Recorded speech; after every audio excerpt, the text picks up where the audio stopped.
Welcome back to HeroesCCL, presented by Wisdom. My name's Bahamut, and I'm joined by Grubby's chair. Oh no, Grubby. I'm joined by Grubby and Crowan. Welcome back, everybody. We just saw the members of Granit Gaming take down the side of Diamond Hands and get prepared for our next matchup, which is going to be WildHeart Esports versus Granit Gaming. And I believe we can actually look at the bracket, kind of show you exactly how things are kind of formulating here and how that last series actually went. It's been a really, really fun day so far, Grubby, as we saw Diamond Hands up against Granit Gaming, and that was a 3-1 for Granit Gaming. Now, we just had a wonderful interview with Kyle Ferguson and Buds as we get into Granit Gaming versus WildHeart.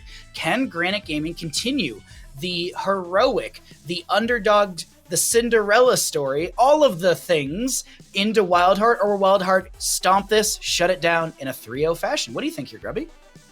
Well, Granit Gaming did well in their previous encounters, whereas WildHeart, that looked like they were going to be a top 3 team based on previous season and have a mostly unchanged roster, has suddenly been struggling a bit and are finding themselves much lower in the rankings than we had expected them to be at. Finishing at 6th and having lost to the worst team of the regular season in Granit Gaming, it was not a good look for WildHeart.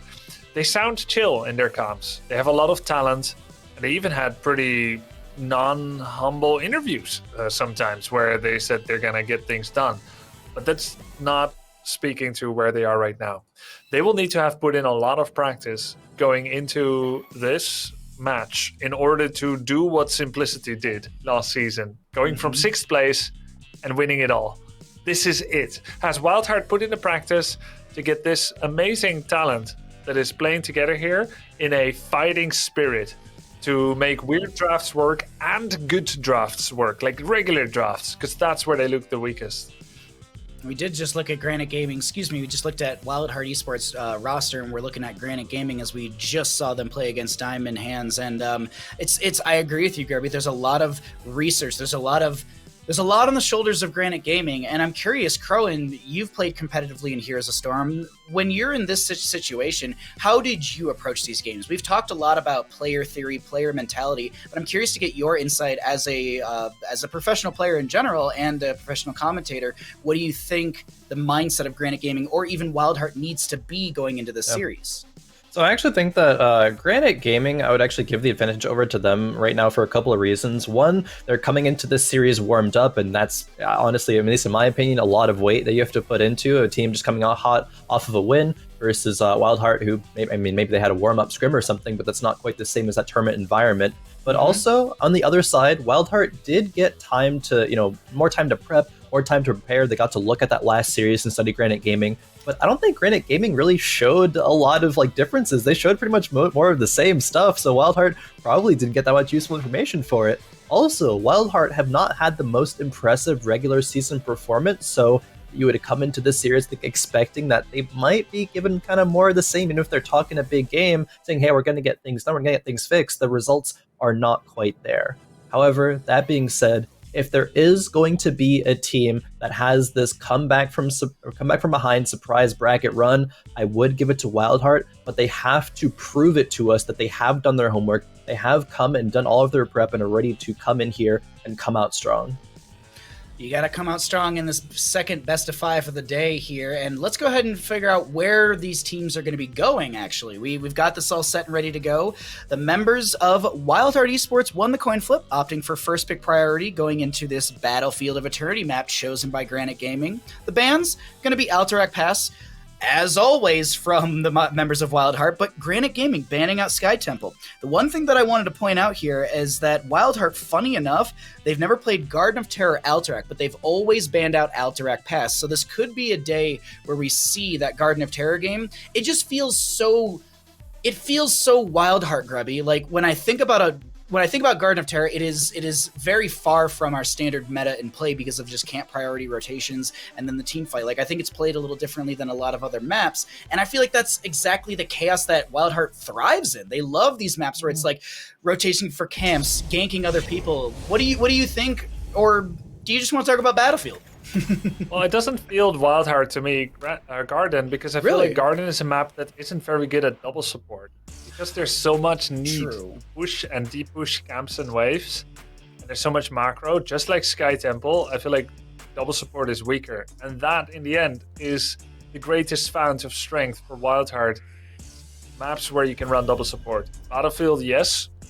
Garden Sky, a little bit less. So that's probably why they've been avoiding it. Well, that's really well put, and I didn't think about the fact of WildHeart's playstyle being so invested, per se, into the double support, but now that I think back, that is a very big factor for WildHeart wins, is that they can go not unpunished, but they can maybe make some plays that should be punished here as we're ready to go into Battlefield of Eternity. Crowan, kind of maybe same question to you, or even just what are your expectations for this best of 5 series to close out today? Expectations, WildHeart's going to come out here with whatever wacky drafts they have prepared, and they're going to show some hopefully promising stuff. I think that now is the do or die time to turn up. We have a lot of veterans on this team, right? Especially with Buds, Hit Kid, and Zergling. I think that they have been really, really strong in the past, but have they become kind of complacent? Are they still going to show up as these dominant Heroes of the Storm players that NA has known for so long, right? Now it's time to prove that, and they've done their research, it seems. They're banning, of course, the Stitches and the Hogger, but you can't know everything about the draft philosophy from just the ban phase. Again, Lucio coming through for Granite Gaming as the ban, and Blaze, I think, is another solid one. But what's WildHeart going to first pick priority? Because honestly, it could be anything. Cassia's feeling up the alley for them, in my opinion. Diva sometimes is, but it's going to be the Stukov. I'm giggling to myself because I mentioned earlier Granite Gaming, they've banned out like 20 Lucios. This is their 25th in total. This is the 27th Hogger ban from WildHeart. 27 Hogger bans. 27. That's a lot of just Hogger bans consistently. And it wasn't like, and it's not like, oh, it was in the 3rd spot. It was 22 as their first ban, 4 as their second ban. So it's just a little, yeah, like WildHeart really don't like playing against Hogger. And so that is the reason we're going to see a hot priority onto that one. But Rexar, Malfurion, and Grubby, I'm liking how things are unfolding for both sides. Yeah, with 2 solo laners banned, Blaze and Hogger, Rexar comes in hot as something that pairs up with the Immortal Stun a little bit better than something, let's say, like a Diva, which I don't believe we've seen today yet. So love that pick here. It's incredibly powerful and underrated pick, and I think we'd be seeing it more if people didn't mind controlling multiple units. Ooh, okay. That's kind of scary though, Crowan. Cassia, Garrosh, Toss, Fend, Lurking Arm, Virulent Reaction at 13. Yeah, Malfurion not really going to be able to save many targets into that. You can also farm the Misha Bear as well just to get a bit of XP advantage in your way. I think I like these picks coming out from WildHeart. Also, BitKid on a traditional tank is going to be interesting to see. But there was also, I think, the consideration, and there still is, of Sonya, I think, later on in the game for WildHeart. I think that would be a very, very good pick for them here. Even if it's not going to be Leap, of course, having that backline access, because Garrosh doesn't have any dashes, right? Doesn't have any jumps in. Garrosh is going to be flipping in, what he's presented. Cassia could also, with that in mind, go sort of Valkyrie and take out these non-mobile backliners. Second bans end up coming through. Granite Gaming bans away the double support potential of Uther. I think that is smart. And also being able to deny Ty the Tychus, because Ty Tychus is very much so a large threat. I think it's going to still be okay on Battlefield of Eternity as well, so solid ban there. Is this... I wonder... Oh, please, Grubby. Ooh. I wonder if WildHeart is going to make use of the recent trend. We've been seeing more and more Imperius play. Imperius is pretty good now. He can solo lane. Yeah. He can wave clear much better. What if you go... Because they like high damage melee with a second healer. The hyper front, hyper back. There's that second healer, no surprise, but it is going to be a Urel, not segueing into a Imperius. But overall, really along the expectations for WildHeart, with 2 healer class heroes, a hyper carry in the back that is Cassia, Vala, or Zul'jin, and then Garrosh and Urel in the front line. They love Urel, her damage mitigation and disruption capabilities. How does Granit respond? Hanzo. With the Hanzo. Yeah, I'm loving the draft from WildHeart. I think that Granite Gaming has very one-track mind playstyle, like they've presented. You have the Li Ming Blub, get resets, that's what has to come through. But the side of WildHeart, they're not really subject to dying very easily. They have Garrosh and Urel, the Urel disruption, and the Kharazim for the off-support heals. I think is going to be way too much for Granite Gaming to handle. So I'm definitely giving this draft advantage pretty heavily, I think, actually, over to WildHeart. I would lean heavily into that investment as well.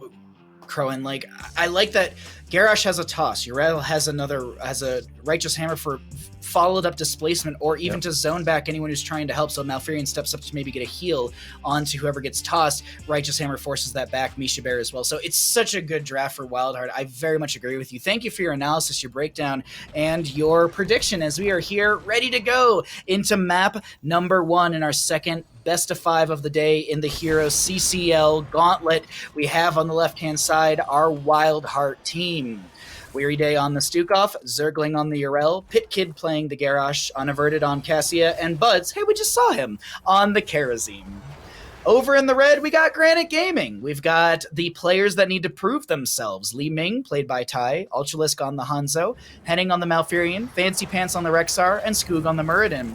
Now, this is an Ultralisk Hanzo, Grubby, which was really, really instrumental in the win against Diamond Hands on Battlefield of Eternity that kicked off the previous Best of 5 series. What are your thoughts going into this? And maybe, dare I say, a prediction as to who wins? Let's see. I think Granit Gaming. It's hard. Both teams have a really good draft. I think WildHeart is a small favorite, but execution matters, and I'm not gonna make a full-blown prediction here. It's 2 good drafts. They both work. They work in different ways. I think WildHeart, but we'll see. Hey, sure. I also want to get your thoughts. What do you think about Flare at level 1 for Rexar? Oh wow, no cap. Flare. No cap. Yeah, I mean, it's so funny, right? Because on this map you can get away with Karazim solo lane because you don't need wave clear as much. It's not that you don't need it, but you don't need it as much. It is still good though. As a Yrel or Rexar with Bird of Prey, you can clear top, rotate bot, even as early as level 3 or 4. As he's doing now. Rexar is coming over here, but it's because Ming helped him. And it's just an option, right? Fancy Pants, he's thinking about it. Join or no join. It's an option that is only available if you have the power of quick wave clear. In this case, Tai helped him. So Bird of Prey is usually the meta. But Flare is insane. Like, if Bird of Prey wasn't as good, Flare would be the pick. And we'll talk more about it soon, but this is a 5-on-5 for bot. Nice disruption there on Skog. He gets bashed with a hammer. By circling. Can you imagine being unaverted and like you're very low, you make it out of the engagement, you're like, okay, I lived, and then Garrosh throws a Muradin right next to you, you're like, stop it! And then Yrel righteous hammers the Muradin back into you once again, you're like, please stop, I have 100 health. Like, no more enemies on my head, please, I'm hurting. For sure, but I love these big 5-on-5s from the teams in CCL because the implicit, the implied winnings are so big, and the implied losses are so big. But what about top XP? What about top wave? First of all, you have more of a rubber band effect because of these small XP globes that were introduced recently. Secondly, you can convert 1 or 2 deaths into 1 or 2 kills. If you convert 2 deaths, that would have happened if you don't rotate and get that juicy wave. If you convert that into 2 kills, that's a 4-kill advantage. Would you rather have 1 or 2 waves or 4 kills? 1 wave is worth the same as a kill in terms of XP, and that is valid. But when we're talking about camp invades, there is no island, there is no solo lane, there are no personal boundaries. You just go, you all group up together, and you fight for that camp. And both teams do that, and I wish people would do it more in Storm League. But great job there by WildHeart, getting that first blood. Back on Flare, just succinctly, Flare's insane. 20-second cooldown, 20-second duration. That's vision in a MOBA. That's never wrong. There's MOBAs that are almost built around an entire item system of vision. It's crazy, Grubby. But like, speaking of crazy, like, and I know like we're talking a lot about talents, but I'm very interested because Battlefield, we have a lot of standard starts. There's nothing really explosive outside of that little engagement over the bottom lane camp. But no Indomitable picked at level 4 for the Garrosh. Went for Thirst of Battle. Basic attacks against enemy heroes reduce the cooldown of Bloodthirst by 2 seconds. But you have this Karazim. I was trying to be like, why no Indomitable? Once you get to level, 13, you have Cleansing Dash or Cleansing Touch from Karazim. So that allows you to... 16. Oh, 16, excuse me. No, I'm thinking of Quicksilver Touch at 13. That's the one, which gives you movement speed. So I actually really like this change here because what it does is it means that Garrosh, maybe in the early game, he might struggle because he can't have the self-cleanse, but he has more sustainability in the team fight, and I think that's a big factor to consider. Same thing with Yrel at her level 1. She goes into the Light of Karabor. That pairs really well into sustain-based talents later on at 13, where you can get more Vindication healing. So cool adaptation from WildHeart. First objective phase will be over the side of Granit Gaming. Belith arrives on top, but WildHeart's here, ready to burn down the Immortal. Yeah, for sure. I mean, if Unstoppable wasn't so good, I would actually love this talent because you actually get more oppressor value, spell power reduction, you get more healing, you get even more charged of it at level 16. I wonder if it's finally time for Decimate. It's always been time for Decimate. Yeah, I mean, I only play Decimate anymore. I think it's more fun. You get more damage in. It's good for Storm League. It's never been Decimate in competitive. If this is it, I would actually make excited noises. Ooh, I'm excited to hear your excited noises. Potentially, Hanzo finishes out his scatter arrows, Karazim diving around, Buds onto Skoog, but Buds is getting a little bit low. He is going to be that block talent at level 4 to mitigate some of the auto attack damage from some of these autos from Hanzo. Dear Lord, it's just absolute back and forth. I was waiting to see if anyone actually gets picked off here, but Pit Kid and crew are A-OK. Zergling steps into the bush, finds a Skoog, who Dwarf tosses away. 8 up on both sides. Misha Rex are on bottom, pushing things out, unaverted, trying to find some siege potential in top lane with Buds. It is just this feels so WildHeart. Like, you just keep pressuring. I guess it's the feeling that you have when you've got a well-rounded team that plays well together with double support. Like, they are just running forward and getting towers straight up while the enemy is looking at you and defending. That's so unlike last series. Every single game was not like this. We remember the Dragonshire game where WildHeart first showed Colossus Smash Variant, and they just almost went to keep at like level 4. They almost went to core at level 4 via top lane Dragonshire. So funny. WildHeart does this when they're vibing. And I would assume that it's you go into today with just the best vibes essentially as a team. You want to just be in a very good mental place because that is a big consideration as well when you're in a gauntlet tournament that is do or die for your season of HeroesCCL. Yeah, that's exactly it. And well, we're gonna see the heroic abilities soon. Guess it will be Warlord's Challenge. I don't want to be disappointed. No. I'll be like a Baha with no Cho'Gall. Oh, don't even remind me. But I mean, sometimes Garrosh goes burn. Sometimes he spins like a helicopter. I love helicopter Garrosh. Come on. You can do it. You can do it, Pit Kid. Control, I believe, 1. I think it's Control 1. I think. Look, he's thinking about it. He's thinking about it. I think it's pretty obvious. Yay! I knew it, because when you go Decimate, you go Bloodthirst build. This is sustain. This is where Garrosh is a mean powerhouse. It's slows, it's helicopters, it's damage, it's sustain. You've got the double support.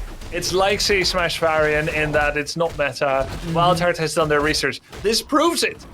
WildHeart is ready for this series. They look lackluster, asleep almost the last few matches. By comparison. Now, they're back and vibing. It's Decimate time. We finally get to see it in pro play. Let's see how it does as Decimate deals 77 damage to nearby enemies and slows them for 40% for 1.5 seconds. Deals 100% more damage to heroes, and each hero hit reduce the cooldown by 1 second, stores up to 3 charges, charge cooldown 8 seconds. Boars come out from Fancy Pants, trying to zone back the enemy team. Alarian finds the fort in bottom lane. Misha, as Crowan said, easy experience. It may be a quarter of a heroic kill, but that's still experience generated for your team. Nice Righteous Hammer from Zergling. I talked about this in the draft. Zergling looking for those flanks, trying to interrupt the front line and split people apart. Not able to find a setup for a kill, holding that Righteous Hammer with the level 7 Righteous Momentum, waiting to see if they can find a little bop into someone. No bop is had. Bottom lane keep takes about 50% damage overall, and this is a fort through bottom lane, first structure down in favor for WildHeart. The other factor of Decimate, Grubby, Garrosh looks like a helicopter. That's it. That's my entire selling point. Yep, I mean, that's worth it to me. As, no. Oh no. Everyone turn away. Just minimize for a second. Never happened. Helicopter down. Helicopter down. We've got an orc down. But he's going to come back and he's going to do it again. They've got the second one. And just wait till level 20 when Decimate gets damage reduction, boys. It's damage reduction times 2. It multiplies. I don't have the exact maths, but when you take Oppressor level 7 and Decimate, that's a lot of damage reduction, because one reduces the damage dealt, the other reduces the ability power that leads into the damage dealt, so it actually multiplies. It's not two stats that have a shared max and don't stack. So when Garrosh is next to you and is able to W you and R you at level 20, you're hitting not even like a wet noodle. Wet noodle would be like, ow. This would be like, huh? So it's just someone throwing dry pasta at you from across the room. Essentially, it's not even. It's like the flour in pasta. It's just dry flour. It's like, oh wow, I maybe have to sneeze. That's about it. I have to sneeze, and I guess I need to change my T-shirt as it's now covered in flour. But the second objective, it looks weird. It's not a good look here in the office. But as we are fighting the Immortals, the race is close. It's a small little victory of the race by Granit Gaming. Very, very close on this Immortal race. Where do they sit? It's going to be north and south position. Belith in top, Alarian in bottom, and that Alarian is what WildHeart wants to defend. Their blue Immortal. Skoog and crew back off. Misha Bear is going to be zoning. Good root, good sleep, good damage. A lot of damage into Garrosh as they're going to try, and I like the toss onto the Immortal stun, shutting down Misha for the next 18 seconds. Has there been 4 Misha kills? Hold on, let me look really quickly. Where are you? 3. Okay, so not one hero kill yet, but, getting up there. Still, team fight is available. There's a Groundbreaker, but the root from Malfurion with the Emerald Genes slows things down. Decimate, Garrosh, Lurking Arm from Weary Day. That's a wonderful throw into the stun of the Immortal. Hanzo rips an arrow into the backline, slows things down. Buds comes in as he was racing. Scatter arrows from Hanzo do go out. 7-sided strike. Wow, nice kill! Very good 7-sided strike from Buds as he is setting up. Oh no! He steps too forward, and he goes down. But or WildHeart didn't step forward enough to rescue him and give him another radiant dash push-out point. Who's actually gonna win this race? It's so close. Scatter arrows come in. Granit still gets it by virtue of getting that Kharazim counter kill. It was actually such a cool chase skill on Murden, 7-sided, 1 or 2 more punches. But then I think he overstayed. I think Bud's got a little bit overconfident there, and Granit with the furious wraparound and revenge. Second Immortal phase over to Granit, but these are very, very, very close Immortal phases. I think we're looking at a couple hundred HP difference as the shielding will already be removed of Belith. He moves into melee mode since that shielding is dropped, but I like the call from Granit. We can see the enemy team in bottom lane as Granit, so let's go ahead and open up top lane fort, potentially get ourselves... Oh, they're going to get themselves four through top. Yeah, I was like maybe through bottom as well, but no, it wasn't going to go down. But this is kind of the same setup, Grubby, as game number 1 against Diamond Hands. Granit Gaming started doing this kind of flip-flop rotations, and WildHeart, they know what's happening, and WildHeart says, cool, we cleared out Immortal, let's just go get some siege in bottom. We're going to run it down bottom lane, but how far do they run it down? Just to the keep front gate, backing off. Run it down means like suiciding your hero, right? True, sorry. It doesn't mean just running somewhere. Well, I mean, they're running down the structure. You know what? I got no counterpoint. I can't defend myself. I am underneath the bus. It's driven over me. Thank you, Grubby. No, I feel like you misunderstood. Like when people are like, "Hey, you're running it down," and then in your Storm League games, you'll be like, "Thank you." Like, yeah, I'm killing their buildings, but that's not how they meant it. Have you been watching my streams, Grubby? I do watch. I do partake of the Baha essence. That sounds a little to too reminiscent of my Tuesday games. I just wanted to make sure that we know that WildHeart did go for the counter kill to get some buildings, but aren't pushing it all the way. Because there may be that moment where they will run it down, and I want to make sure that we appreciate it for all its glory. That is very true. Third Immortal phase spawning here in 25 seconds. 16 talent here right around the corner for both teams. I'm just skimming through talents really quickly to see if anything pops up, and it's pretty much the standard stuff we're expecting. That Aldor Peacekeeper at level 13, which pairs into the level 1 Light of Karabor for more sustainability. But 16s are here. There's going to be that Quicksilver from the level 13 as mentioned, but now Cleansing Touch for the Garrosh. That's a big deal in my opinion. You now have multiple cleanses for Garrosh and other friendly members, because I believe you also have an additional charge from Blinding Speed at level 7. Yeah. So he's got 3 charges of a dash that give mount speed and cleansed to Garrosh. Every time Garrosh has been... that was a very precise scatter, by the way, that revealed a lot of info. I feel like Ultralisk practiced that. Good job. But so far, Henning has been laughing at this Decimate build that doesn't have Unstoppable. He's been rooting, and then Garrosh would drop to 20% life, and his fight is over.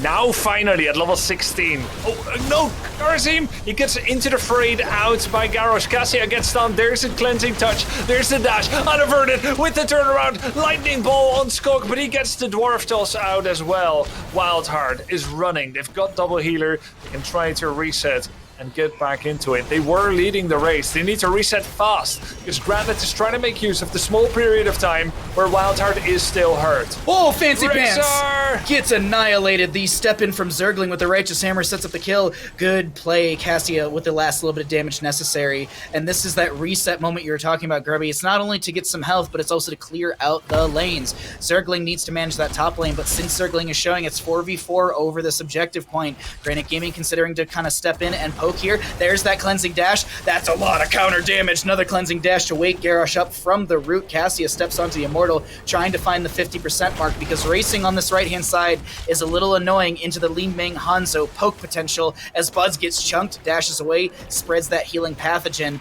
50% almost here, unaverted, able to get that for the friendly team. Now, Grubby, this is the big moment. Who's going to win this? We go to race potential sides for both these Immortals. Yeah, with the race being in the lead for WildHeart, we actually have a defense attempt here by Skog and crew. Hanzo is racing. There's an arrow.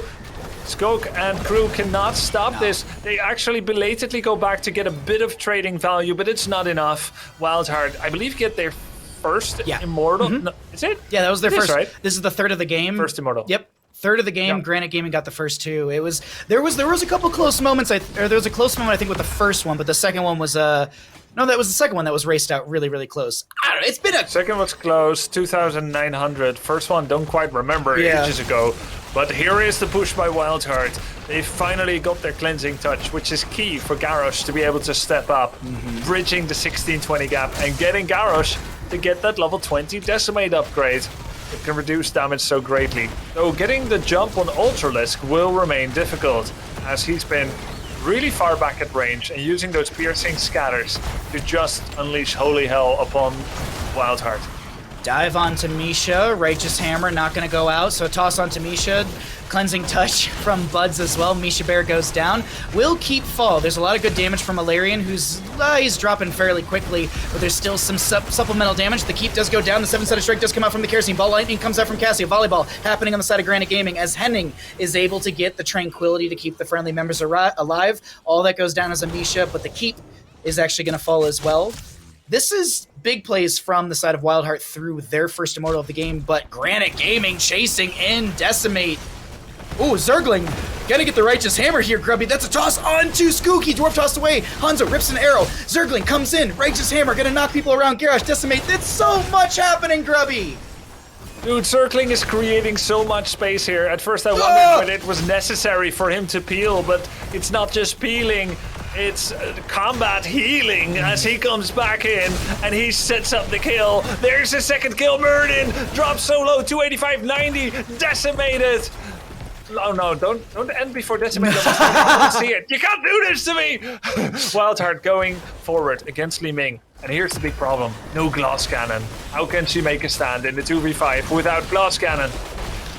She'll do her best from afar. Zergling and friends are punching their way through the core. The shielding has dropped. The death timers are still fairly high for a few Granite Gaming members. And Grubby, it is looking like the members of WildHeart who have innovated once again with this Garrosh. 7-sided strike onto Henning. He's going to get blown up and the core will go down. 20 talents here. It's not selected, but it doesn't matter for WildHeart Esports. They're going to take game number 1 against Granite Gaming with their decimation with Garrosh. I love the innovation. I talked about the changes for Yrel, and you actually even noted too, she's not just zoning, because you're going to be able to have that vindication value as well, so some healing. The Hand of Freedom is still a great utilization as well. I am blown away by this game. I'm sure Crowan is sitting and just being like, yep, expected. I knew Garrosh was going to go decimate since level 1, right? I can't say it was expected based off of the Garrosh pick, but maybe a bit more considering that it is Pit Kid, and Pit Kid likes doing this sort of things. Decimate, I don't honestly think that was the reason why this game was won. I think it was just due to, Garrosh being able to, get those tosses, not only the enemy tosses, but also the Into the Phrase as well. I think had some crucial moments of saving allies, Buds, and Weary Day especially, I believe. But WildHeart played that game so well from a macro standpoint. Any moments where Granite Gaming were winning Immortals and getting advantages, WildHeart just ran at structures faster, and it's those key like faster decision makings by like 5 or so seconds that was allowing you to stay even in the game. And then they scaled up and took absolutely fantastic team fights. The members of Granite Gaming, right, their win condition is to have these one-shot blow-ups, but it's hard to happen when you have Yrel disruption, hard to happen when you have Karazim providing all these cleanses and movement speed as well. And might I add as well, the Monk, the Karazim and the Garrosh combo, fantastic at giving the Garrosh movement speed to get these picks, whether it be Misha or pressuring other members. It forces Granite Gaming to always be on the defensive, and that is not where they thrive at all. Props to Granite, because it was a bit closer than I would have expected in the early to mid game, but WildHeart, they're showing they did their prep work. They're showing that they are very much so a dominant force, and maybe the regular season was not dictative of where they'll land overall in the standings. It's a really good game. I want to ask you though, this Grubby and also Crowan, was it won through Karazim with that 13-16, or was it a lot more factors than the Karazim, than the Decimate? Was it Yrel making plays? Like, I'm curious, like, was Buds kind of the X factor per se, Grubby, or was there a lot more math to be had? I think Zergling is like a fish in the water. On Yrel, just the space that he creates, the way he lives inside the enemy team, like just completely untouched, knowing all his cooldowns and how he can disrupt and set up is huge. I think Garrosh, maybe Decimate wasn't 100% indicative, 100% decisive for why they would win. Unaverted was completely ignored, like you couldn't even think about going for him for the most part. Double tank, double healer pretty much. It was just a well-crafted team composition suitable for the map. It did require 16 to start popping off though. Okay. Yrel only has one hand of freedom, triple cleansing touch. That's what made it come together. Level 20 not the key here, nor level 10. It was the 16 that allows, and that's often the case with Monk, right? Mm-hmm. And I think hitting a level 16 power spike is doable on Battlefield of Eternity. Some maps end quickly, some end late, some are in the mid game. I think this is a good time to choose for that kind of talent at 16. Well, we can continue talking about this, but I want to also get everyone up to date as to where we're heading to for map number 2, because I want to still pick Crowan's mind about this, as we are going to have the members of WildHeart choosing to take us to Tomb of the Spider Queen, as Granite Gaming has opted for first pick priority as the losing side. And a quick little note on this as well, Tomb of the Spider Queen is WildHeart's best map overall. They're 4-1 in the season on Tomb of the Spider Queen, whereas they're 2-3 on the side of Granite Gaming for Tomb of Spider Queen. So both teams playing this map a lot, but Crowan, is this a map where we could see kind of the same composition, or do you think WildHeart's going to go for their crazy sort of Zool Jhin composition like we saw in week 1? Yeah, we could see something, I think, similar from last game coming through. This is one of their best maps, so they're going to have, obviously, multiple strategies prep for multiple different maps. I wouldn't be surprised to see the Zool come forward here. I think it's fantastic at dictating the rotations, as Tomb of the Spider Queen is very much so you need to prioritize in this map. But also jumping back to the last draft as well, because I know you're interested in hearing perspective on that. I think it was very much so just a draft difference. It does allow you to, or it does require you to scale in to be able to have that Karazim 16, and 13 was really good as well. But really, I think Yrel is the best pick of that last matchup, because there's actually no way that Yrel should die into the DPS of Li Ming and Hanzo. You need to get caught out so far from your team, but Yrel is so good at not only displacing so that damage doesn't connect onto her, but also has that panic button of the ultimate to make sure that if a Li Ming combo is about to connect, you just mitigate all of it, right? So Yrel is, I think, the most crucial thing, the most crucial part of that composition, and I think we saw why, right? The Yrel it bought so much space. Space was made, and I was actually thinking about that during the game, Grubby and also Crow, and McIntyre brings up this concept of gapping the enemy members. You put a little bit of distance, whether it be Hanzo arrows or even roots from Alfurion or Stormbolts from Muradin. You got Rexar with the charge from Misha or even the Boar. So there's a little bit of gapping. That Karazim 13-16 with the speed and the cleansing touch allows that gapping to not exist, as Garrosh is unencumbered trying to rush into the face of enemy members, setting up those toss, decimate kills. It was really, really cool from WildHeart, and I wanted to take a little bit of time to talk about it more because there's a lot of innovation happening there, and us as casters, we don't see these things immediately, and I started piecing it together as the game was going. I was like, this is actually brilliant from WildHeart. So we're going to get into our next map. Let's talk about Tomb of Spider Queen. I think we've really, really talked about Battlefield of Eternia. We can maybe write a book on that one, but Tomb of the Spider Queen, as I mentioned, best map so far in HeroesCCL Season 2 for WildHeart. What is their game plan going into this? We've had no Lucio ban this time from the side of Granite Gaming. They're going to let Lucio through. Will WildHeart get rid of that Hogger though, Grubby? They have done so very often, but there are other concerns. I think Hogger's good here. Yeah. For some reason, I don't like him as much here when I play him. I don't know exactly why. You would think he is good. But I'm thinking here about Blaze. I'm thinking about the Kerrigan and the Maiev of Ultralisk. I think these are concerns. Maybe Blaze most of all, but they are going to remove Hogger. I don't exactly know the reasons why. Do they think Hogger is best into their double support favorite playstyle because Pummel slows everyone? Double support groups up a lot, so you get a big pummel through everyone that also halves everyone's healing output. I don't know. It's a very good point, though, you do make, is that Pummel could shut things down for WildHeart's standard compositions per se. Chromie and a Brightwing into the Blaze as things are unfolding here, Crowan, and maybe expectations from these picks or what's unfolded so far? Yeah, I expect that Granite Gaming will pick these next two to be kind of standard picks. They're going to save the potential. I would imagine they'll save the potential Maiev or Kerrigan until the last pick, so Malfurion and Vala comes through.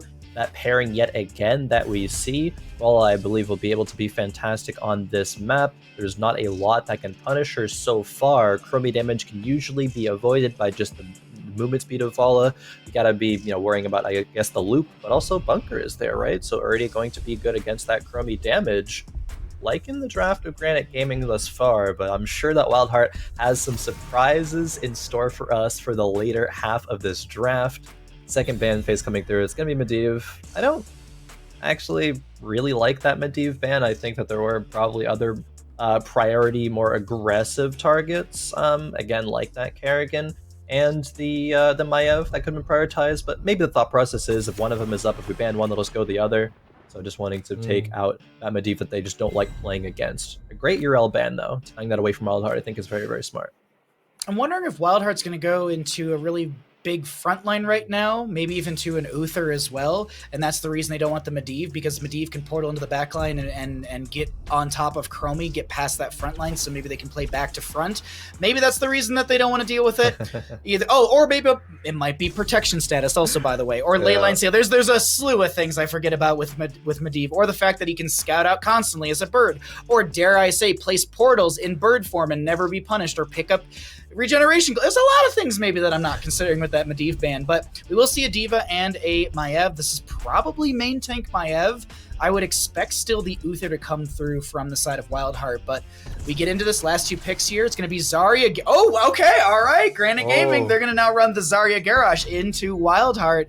I didn't get to hear enough from Grubby, but I gotta get your last little thoughts on this draft, Crowan, as we're getting into this last pick. Oh man, Tarand. Oh boy. Okay. Not expecting that one. Buds is a very good Tron player, has been playing it for years. I think not the best draft for it per se. And I'm actually worried for WildHeart here going to this Granite Gaming draft. What they built is damage absorption with the Garrosh, Zarya, and the Blaze. I don't think that WildHeart will actually be able to get through all of this, and Vala scaling into the late game is going to be able to be that solo hyper carry. I'm gonna give this draft over to Granite Gaming, but I mean, WildHeart certainly have been cooking something up in the book, so I'm ready and waiting for them to prove me wrong about this one. I actually hope they do, but yeah, once again, advantage I think in this draft of Granite Gaming by a decent amount. Oh, okay. I'm actually going to vote on a WildHeart draft, and I'm purely going to do it because of what Bud said in the interview we had with just Kyle Ferguson now, which was he has a lot of faith about Tyrande. He thinks she's really, really strong, and he didn't go into reasons why, but he just says, if you know, then you know. So we'll have to find out if Bud's is correct onto that one.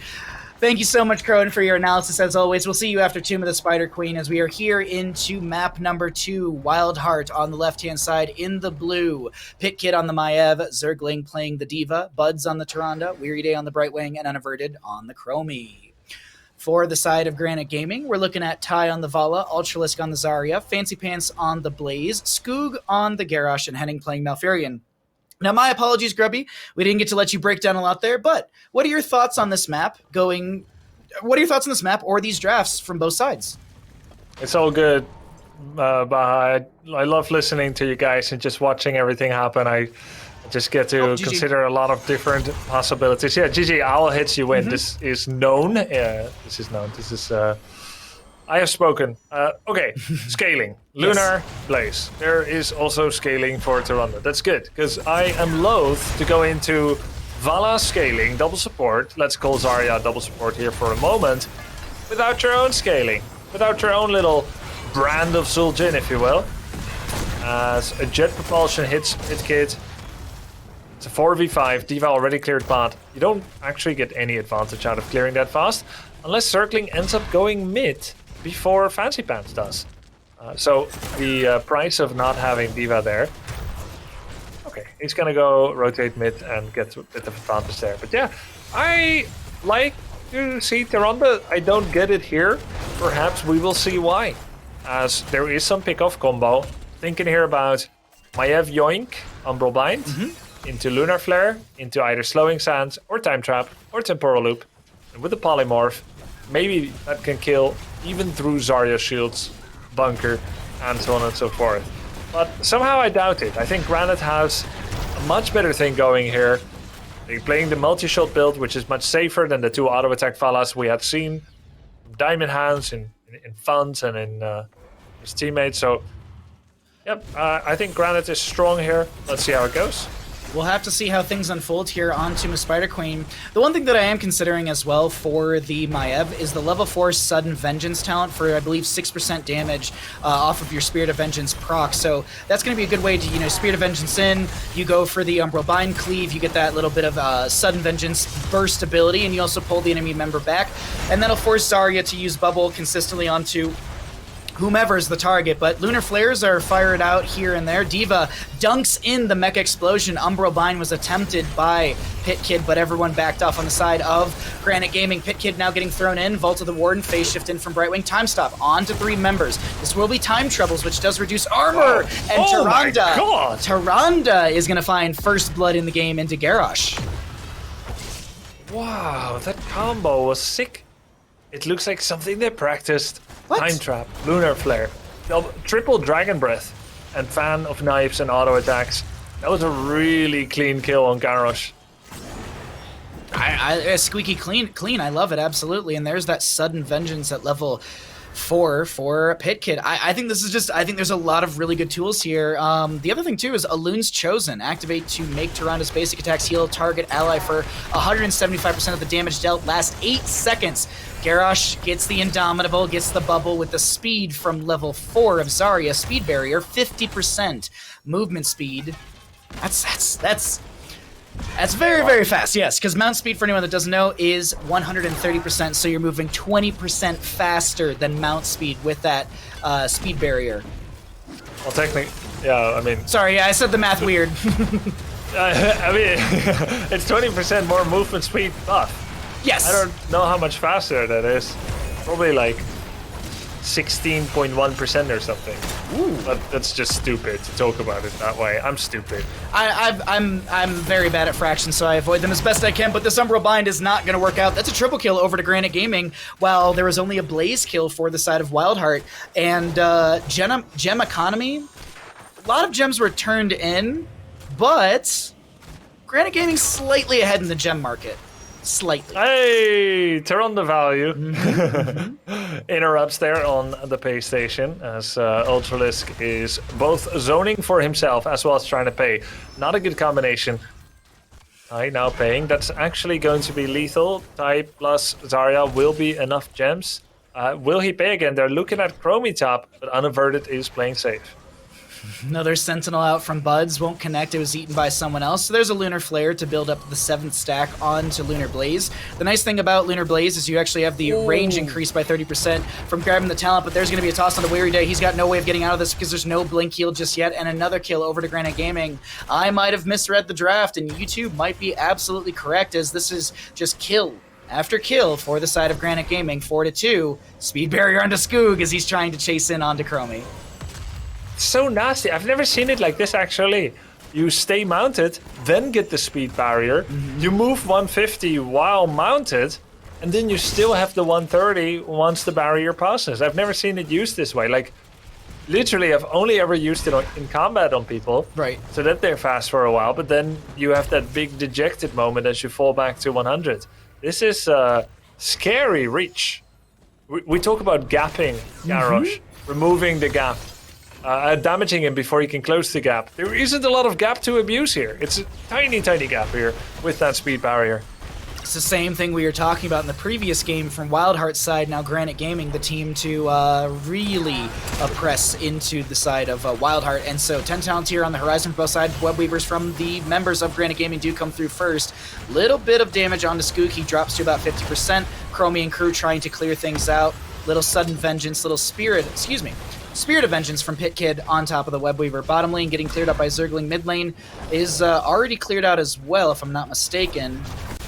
Tyrande running on a Tiger. This is so sick, this Garrosh. I like it. Oh, but wait, Slowing Sands, Cleanse. He's fine. Skoog is A-okay. 300 health, though. Nice block there by Ultralisk trying to block the Sand Blast. Let's take stock of the situation. I've just been looking at speed barrier. Oh, you're fine. Neglecting the macros. Level 10 is reached. Expulsion Zone, Strafe, Bunker, Warlord's Challenge, and Tranquility. The other side, level 10, so close for WildHeart. Should be, it's going to be Starfall, the aggressive ult, to synergize with Warden Cage, maybe?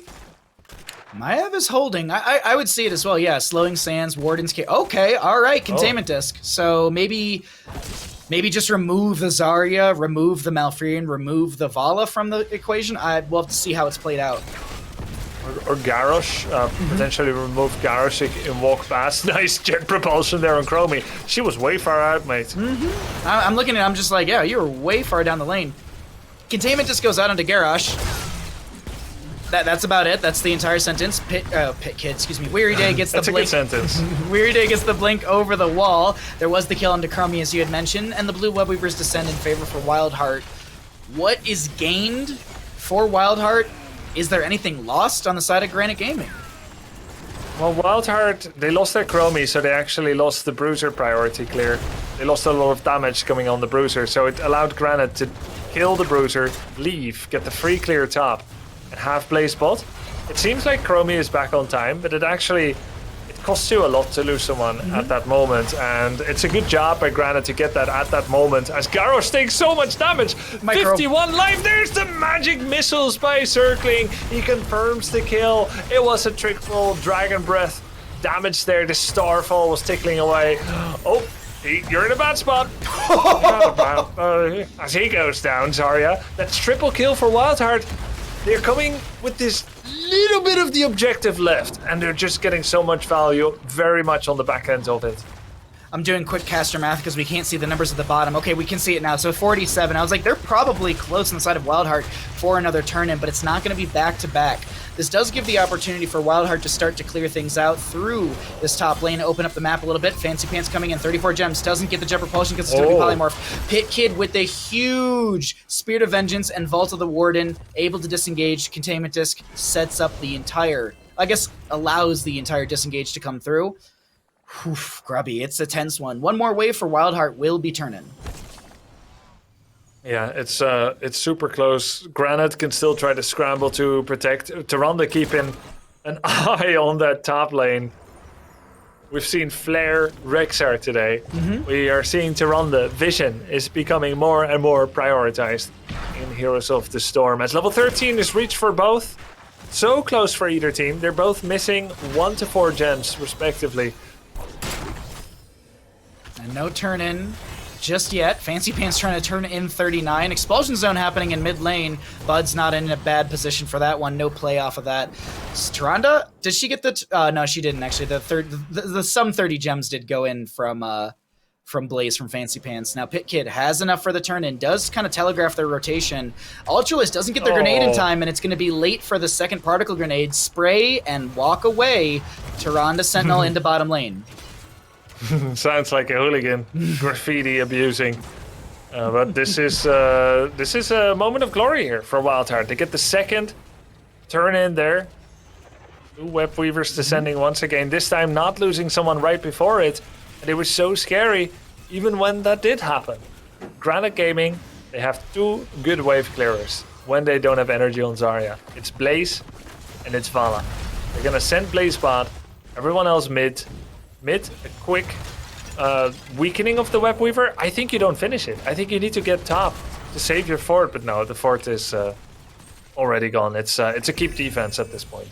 Phase shift in from Brightwing to join the friendly crew, and top. Pit Kid is kind of playing in the back of this engagement, maybe trying to catch if anyone's looking to flank with a Garrosh speed barrier, but that won't happen. A little bit of poking from Ty on the Vala with the multi-shot here and there. Containment disc on Zarya.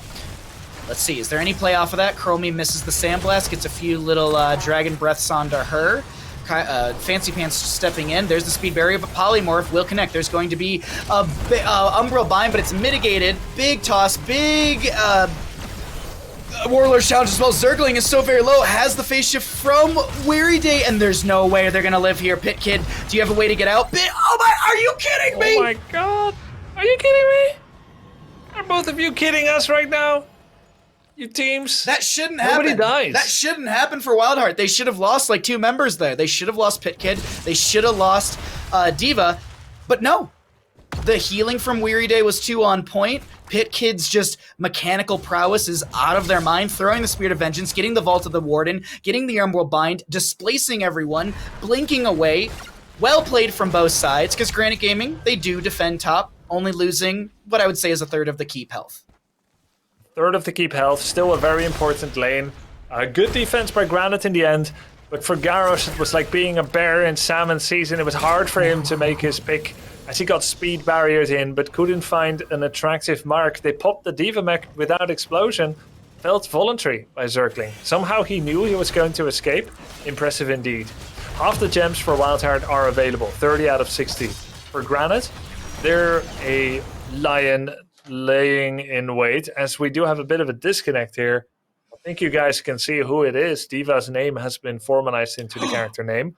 Hopefully Zergling can come back. This would be an awkward time and a lot more impactful for a player to go missing mid-series. You know what's funny is we actually, the Observer jumped down here just in time, and I think the AI made a really good decision, because I don't know if it was Zergling who started to boost away or if it was the AI that started to... Okay, so I wasn't sure like when the drop happened, and I was like, if that was the AI read to boost away, 200 IQ. If Zergling was doing it regardless, good on him for just being able to get away through bottom, preserve. Yes. The funny thing is, though, the bot could have actually reversed direction and then like shoot the mech. They could explode. Like they could do all kinds of things. They could interrupt it and just start walking, hearthing. I don't know how you actually code that. I'm not much of a programmer, and but the Diva is in a safe position for now. Hopefully he gets back and we have no further issue here. Yeah, we will get that player back into the game hopefully soon, and we can take stock of what's happening right now on Tomb of the Spider Queen. 16 talent here for the side of WildHeart, 15 and like 15.999 for the side of Granite Gaming when it comes to getting their 16 talent tiers. So we will have even talent tiers. Turn-in availability, though, does exist better or it exists on the side of Granite Gaming, as they have 49 gems in their pocket, 30 turned in already, 39. On the side of WildHeart, not enough for a turn-in. Their wave clear, as you were mentioning, pretty okay into Webweaver phases with the Chromie, with the Diva for sustained damage. Mech Explosion's really good as well. It's going to boil down to, I think, these 16 talent tiers and how the team fight will go. Vala's getting some good scaling. The jet propulsions from Blaze have been good. You also have that collision course as well from Blaze for the extra damage, currently dealing 586 damage on top of whatever baseline there is, which is roughly 100. So he's hitting for nearly 700 damage off of a jet propulsion. I like that a lot. Will that be enough for Fancy Pants to lock down this game for the friendly team? Will Garrosh find some opportune moments to toss some enemy members around? It's really going to see. I think this post 16, this post 12 minutes into the game, when we get back from the DC, I think this will be really telling. Though, Grubby, it's been amazing back and forth so far on Team of the Spider Queen.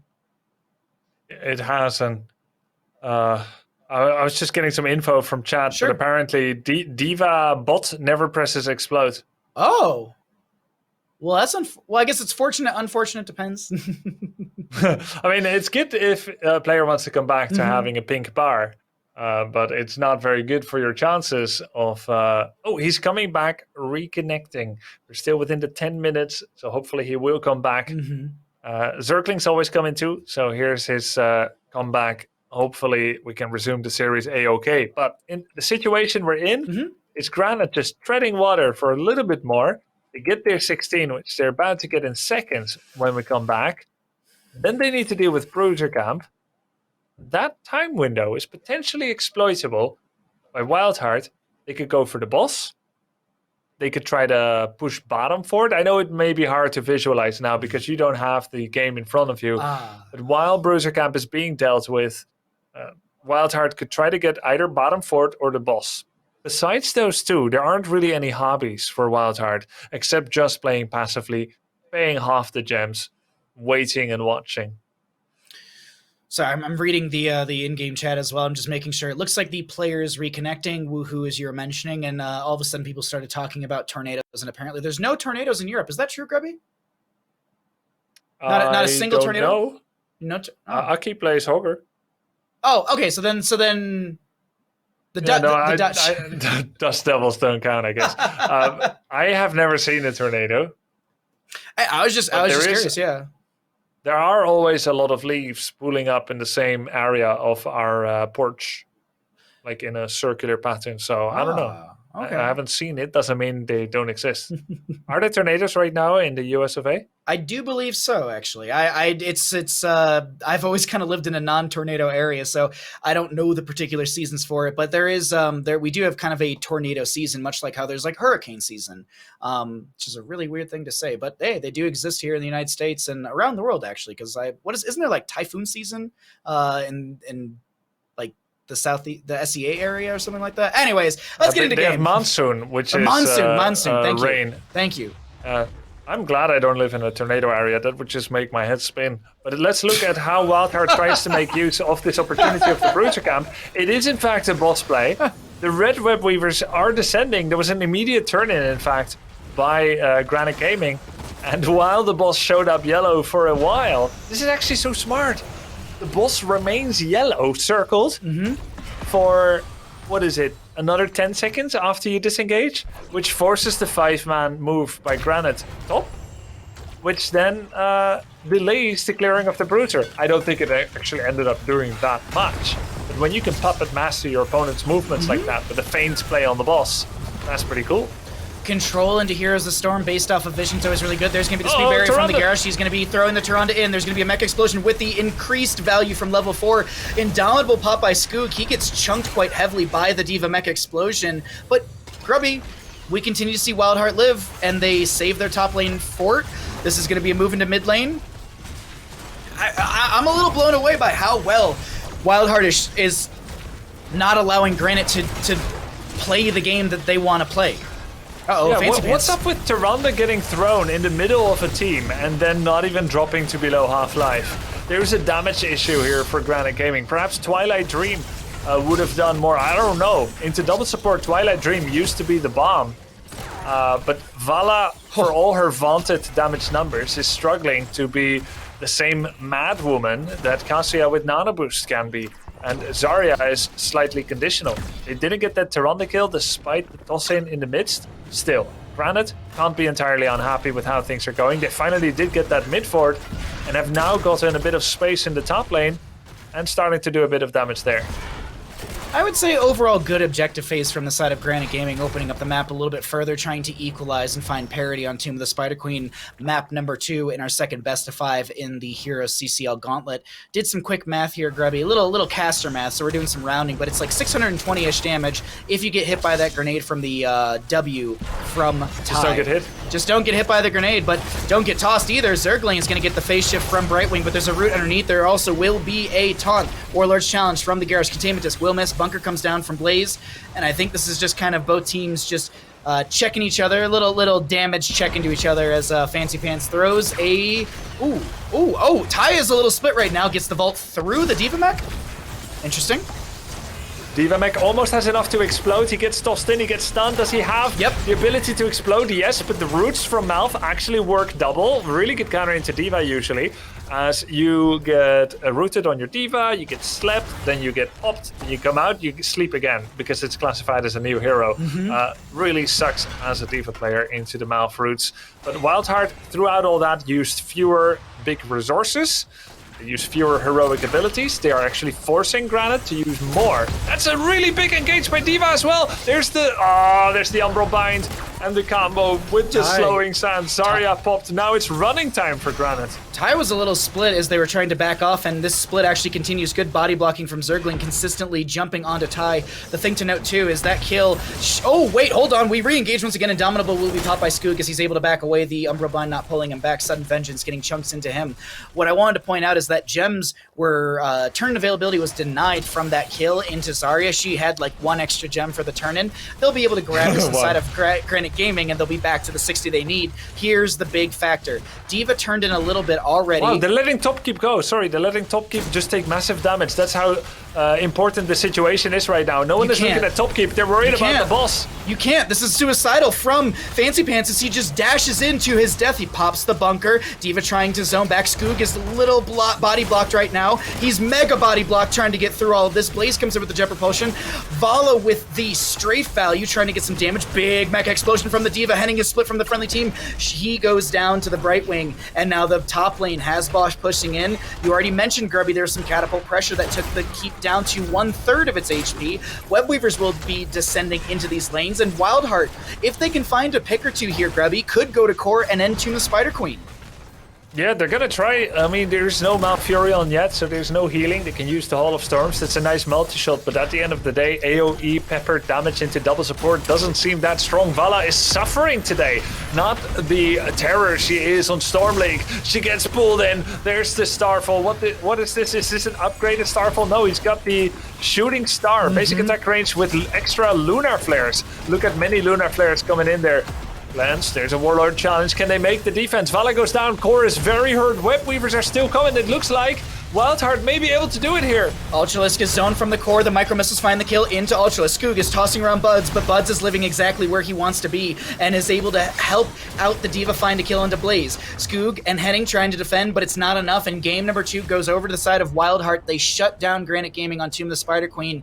Grubby, it was looking so good for Granite Gaming throughout that game, but as I just had this gut feeling with this Tyrande. The double healing between Brightwing Tyrande, Bud's Weary Day, so very good, and I think Bud's is just showcasing why Tyrande has a lot of really good additions to the team, maybe also because you have the amplification of Brightwing, but I gotta get your thoughts here, Krillin. You've been watching this game, and I'm sure you're itching to talk about map number 2, Tomb of the Spider Queen. I am indeed, Baha. You're reading my mind. Oh yeah, sorry, I was muted in Discord, but I am a little bit upset about what I just saw. There is no need for that game to end right there. The boss take by WildHeart, sure, that's great, but committing 4v5 there, it's just weird. Like, Fancy Pants went in to basically just like run it down to int a little bit. Skoog ended up being trapped. Henning went down because he was trying to save everybody in a fight that you shouldn't even have taken, right? The core should have been saved if all members were alive and just defended at the keep.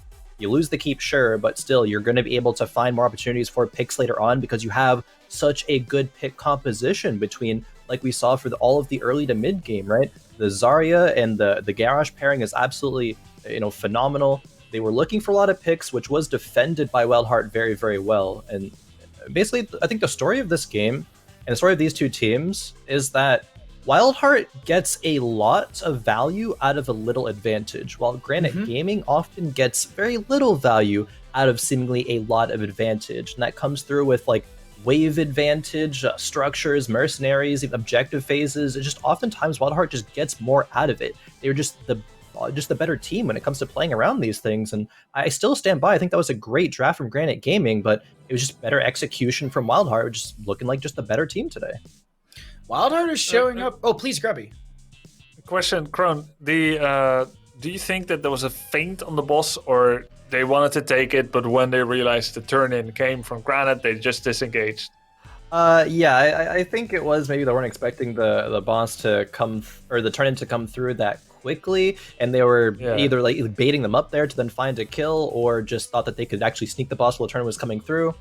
I mean, they just got off of it very quickly, realizing, oh hey, we can actually do this. One of those situations.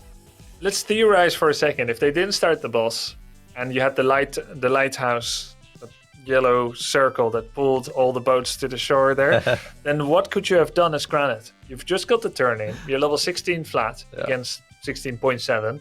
You need to clear the bruiser camp mid, and then you could split 4-1. Have actually got someone bottom to push in the web weaver far further, or you could start working on mid forward and have someone top. Don't you have that crucial bit of time to, as you said, utilize what little advantage you have more than they have been doing? Was that actually the key, or am I reading too much? No, I think you're actually exactly right. It's things that Granite can, I think, respond to a bit better to get more map advantage, but they're just not doing these things. Like rotations come through where they're all together with the web weavers, but they over rotate when there's actually nothing that they can gain, and it's just Granite Gaming taking these little things, but again, just not really getting a lot out of it. So I think you're actually right on the money there, Grubby, with that assessment. I still don't get how to run the wins here against. You gotta believe. You just gotta believe. You gotta believe.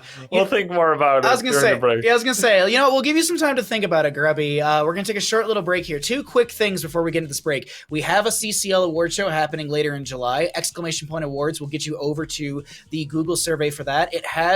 You don't have to fill anything in. You can just check boxes and hit submit, so it's very easy. And in this break, that's the best time to do it. If you've already done that, you can go ahead and hit exclamation point prize pool to check out the custom match arena page. And if you'd like to donate towards the prize pool, it is always very much appreciated. We are at $13,800. Maybe in the break, I'll talk to the production staff about getting a dog on stream if we can hit 14,000. But in that time, as I said, we're going to take a short little break. We'll be back with game number 3 of WildHeart versus Granite Gaming. Can WildHeart shut it out in a 3-0 fashion, or does this become a reverse sweep from Granite Gaming? We'll see you in a few more minutes for HeroesCCL presented by Wisdom.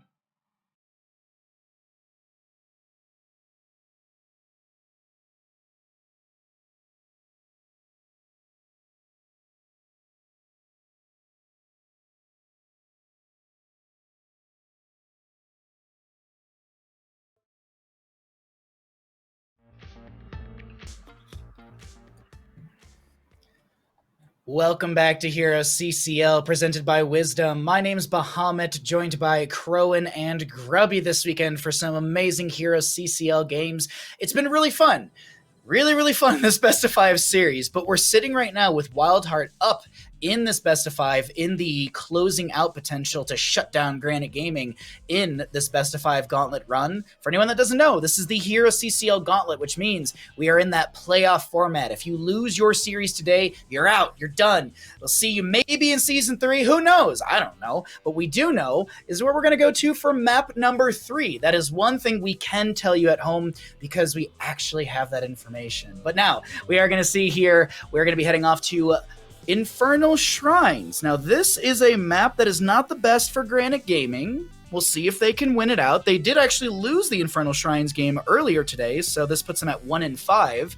So maybe WildHeart doing a little research saying, Granite Gaming, not having the best Inferno Shrines games. But now that I think back to it, Crowan, when we were talking to Henning earlier, he said that, hey, we beat them in the last weekend as well as in the Icebreaker tournament.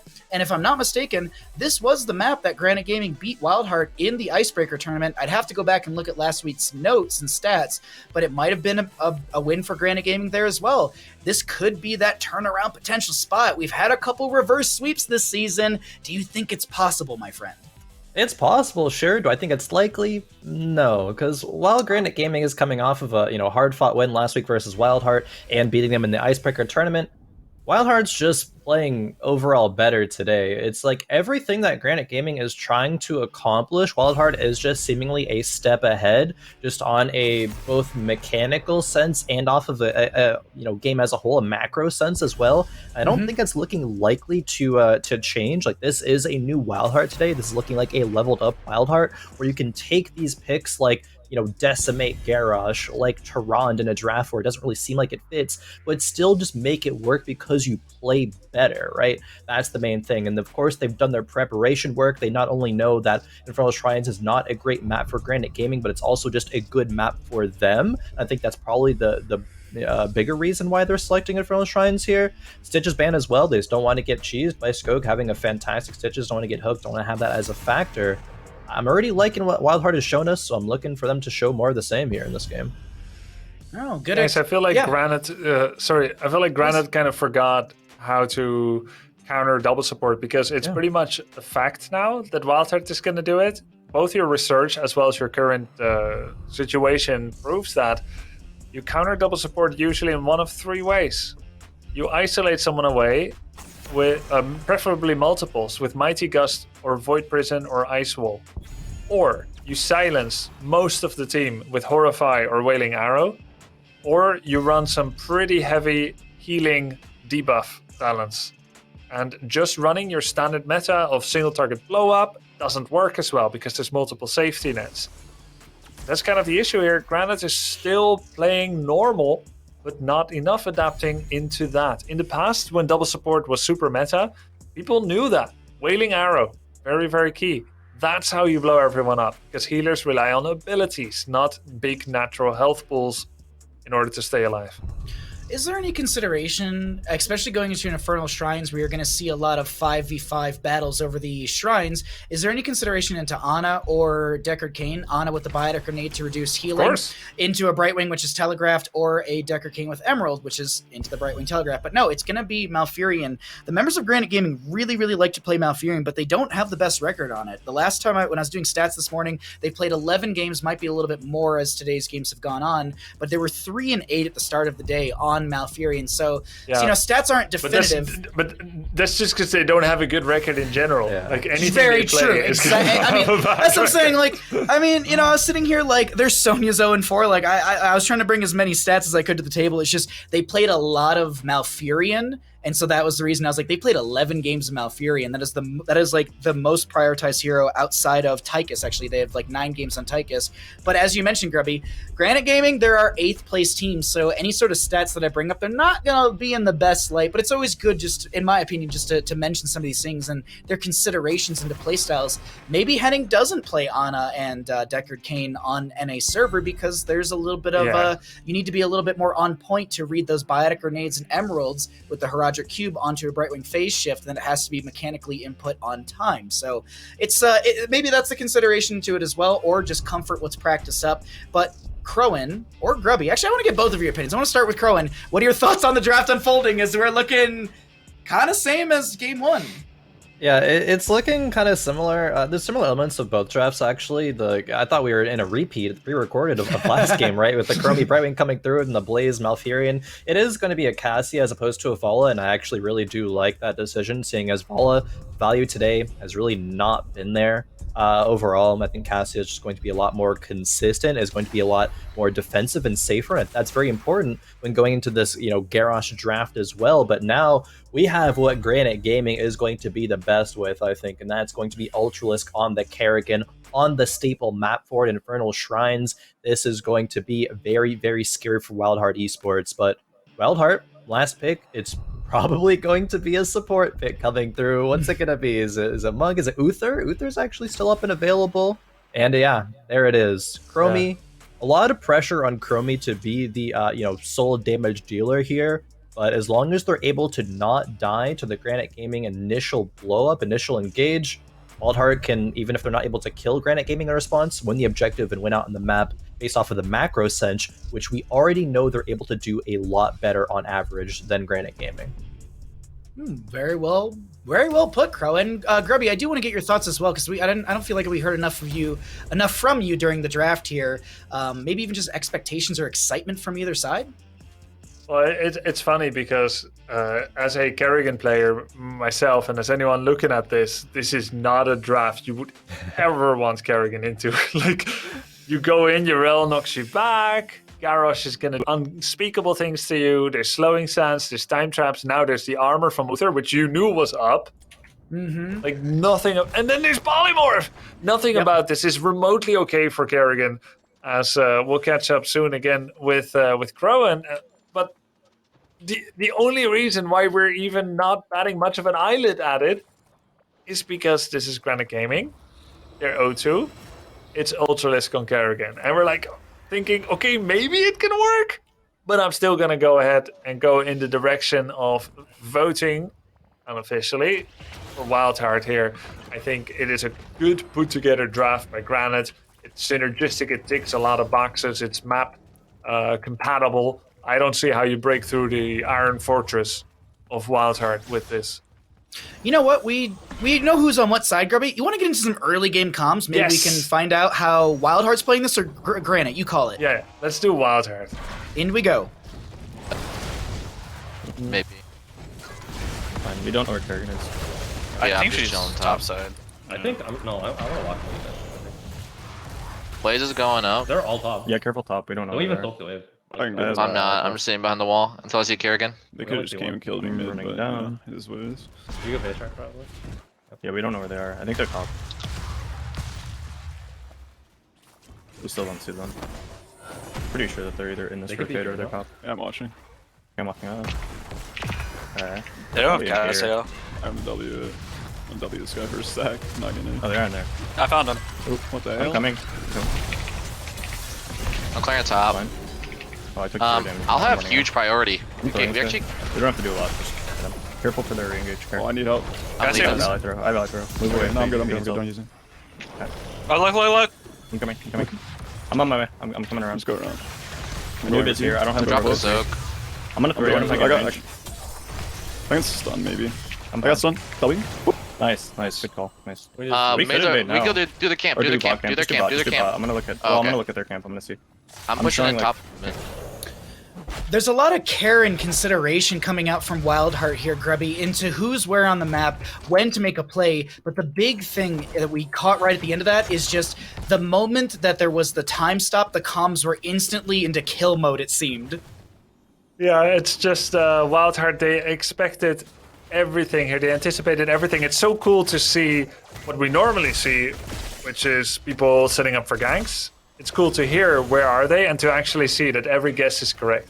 A lot of game knowledge here being displayed from WildHeart in the blue with Granite Gaming in the red, trying to put some map pressure out through this mid lane with Ultralisk. Skoog was zoning in the bush to make sure that no one from WildHeart could step in and invade Kerrigan, but that wasn't even the consideration from WildHeart as they are doing their own camp priorities. Not going to grab camp for mid just yet, and I actually kind of like this. I wonder if it's because Mortar Punisher's first, so they can actually grab mid camp to be delayed out forward during the objective phase to push in an opposing lane, whereas this Bruiser camp, it's not going to get a ton of experience or a ton of value since said first Punisher is in top lane. So I like this call. I like this split. We'll see if that's actually even the case, or if I'm hyping up WildHeart beyond what they're actually going to do. Well, usually it helps to like push out the top wave, which gives you a lot of vision advantage. That's why, even though it's in a the same position, easily defendable. Oh, nice. Oh, actually, I thought it was scouting. It was actually a physics ragdoll body of a minion. Oh. Yeah, that Fallen Bruiser gives a lot of vision. It makes it very predictable where people are. They see Blaze, Cassia top. The way that Blaze, Cassia are playing that, you just know that the other members, Anubarak, Malf, are sharking somewhere, and that's how Brightwing is able to stay so safe. And Urel is going to pop that Hand of Freedom, trying to work out of this mid lane. I like the read from WildHeart as well, in just the, hey, They're a Kerrigan composition. She is that sharpened blades at level 4, so she wants those 75 stacks. We've talked about this in previous CCL broadcasts, where Kerrigan players will forego the first objective, unless maybe it's a Frozen Punisher, this being a Mortar, and look for those stacks, look for a little bit of split pressure into other lanes to play into later objective phases. But Weary Day and Zergling are doing a great job, but there's a rotation out from Uther as well into the mid. Chromie 30, or excuse me, they 39 the objective phase. Chromie will probably finish this out right now, I'm expecting, yes. So Mortar Punisher will be summoned for the top lane. I wonder, Grubby, if there's any consideration as well to 39 the objective, so that way it spawns at the 4-minute mark rather than in the 3-minute mark due to scaling in game. There's a lot of because if you didn't know this, on Warhead Junction, the best map in Heroes of the Storm that everyone absolutely loves.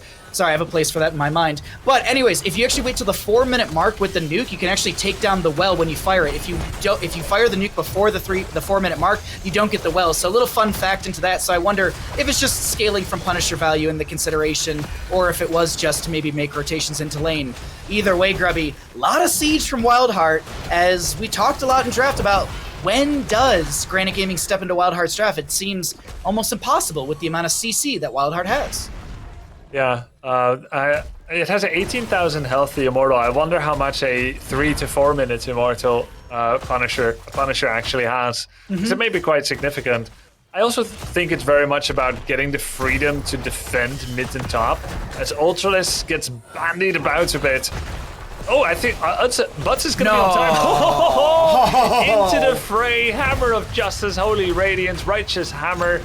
You had a bad day, you got taken down. Kerrigan, of course, is halfway on her stacks of Ravage that gets her bonus damage. She's not a hero that can escape as a solo laner. She solo lanes out of a necessity, not out of an inherent design that allows her to do so. Zergling stepping very far forward in the bottom lane, but look at this abuse from the side of WildHeart. They get the kill onto Kerrigan, and we talked about this in game 1. When WildHeart has momentum, they really go with that momentum, as this is a lot of damage onto Skook, who gets the burrow charge away, but the Decimate Garrosh is gonna clean up. 1, 2 decimates, set up 2 kills, and this will be a bottom lane fort going down. Here's the good thing for WildHeart, Grubby. Next Punisher, it's bottom lane, and it's going to also be a Frozen Punisher. If WildHeart can grab this next Punisher phase, they're threatening keep front gate with one of the best Punishers in Inferno Shrines.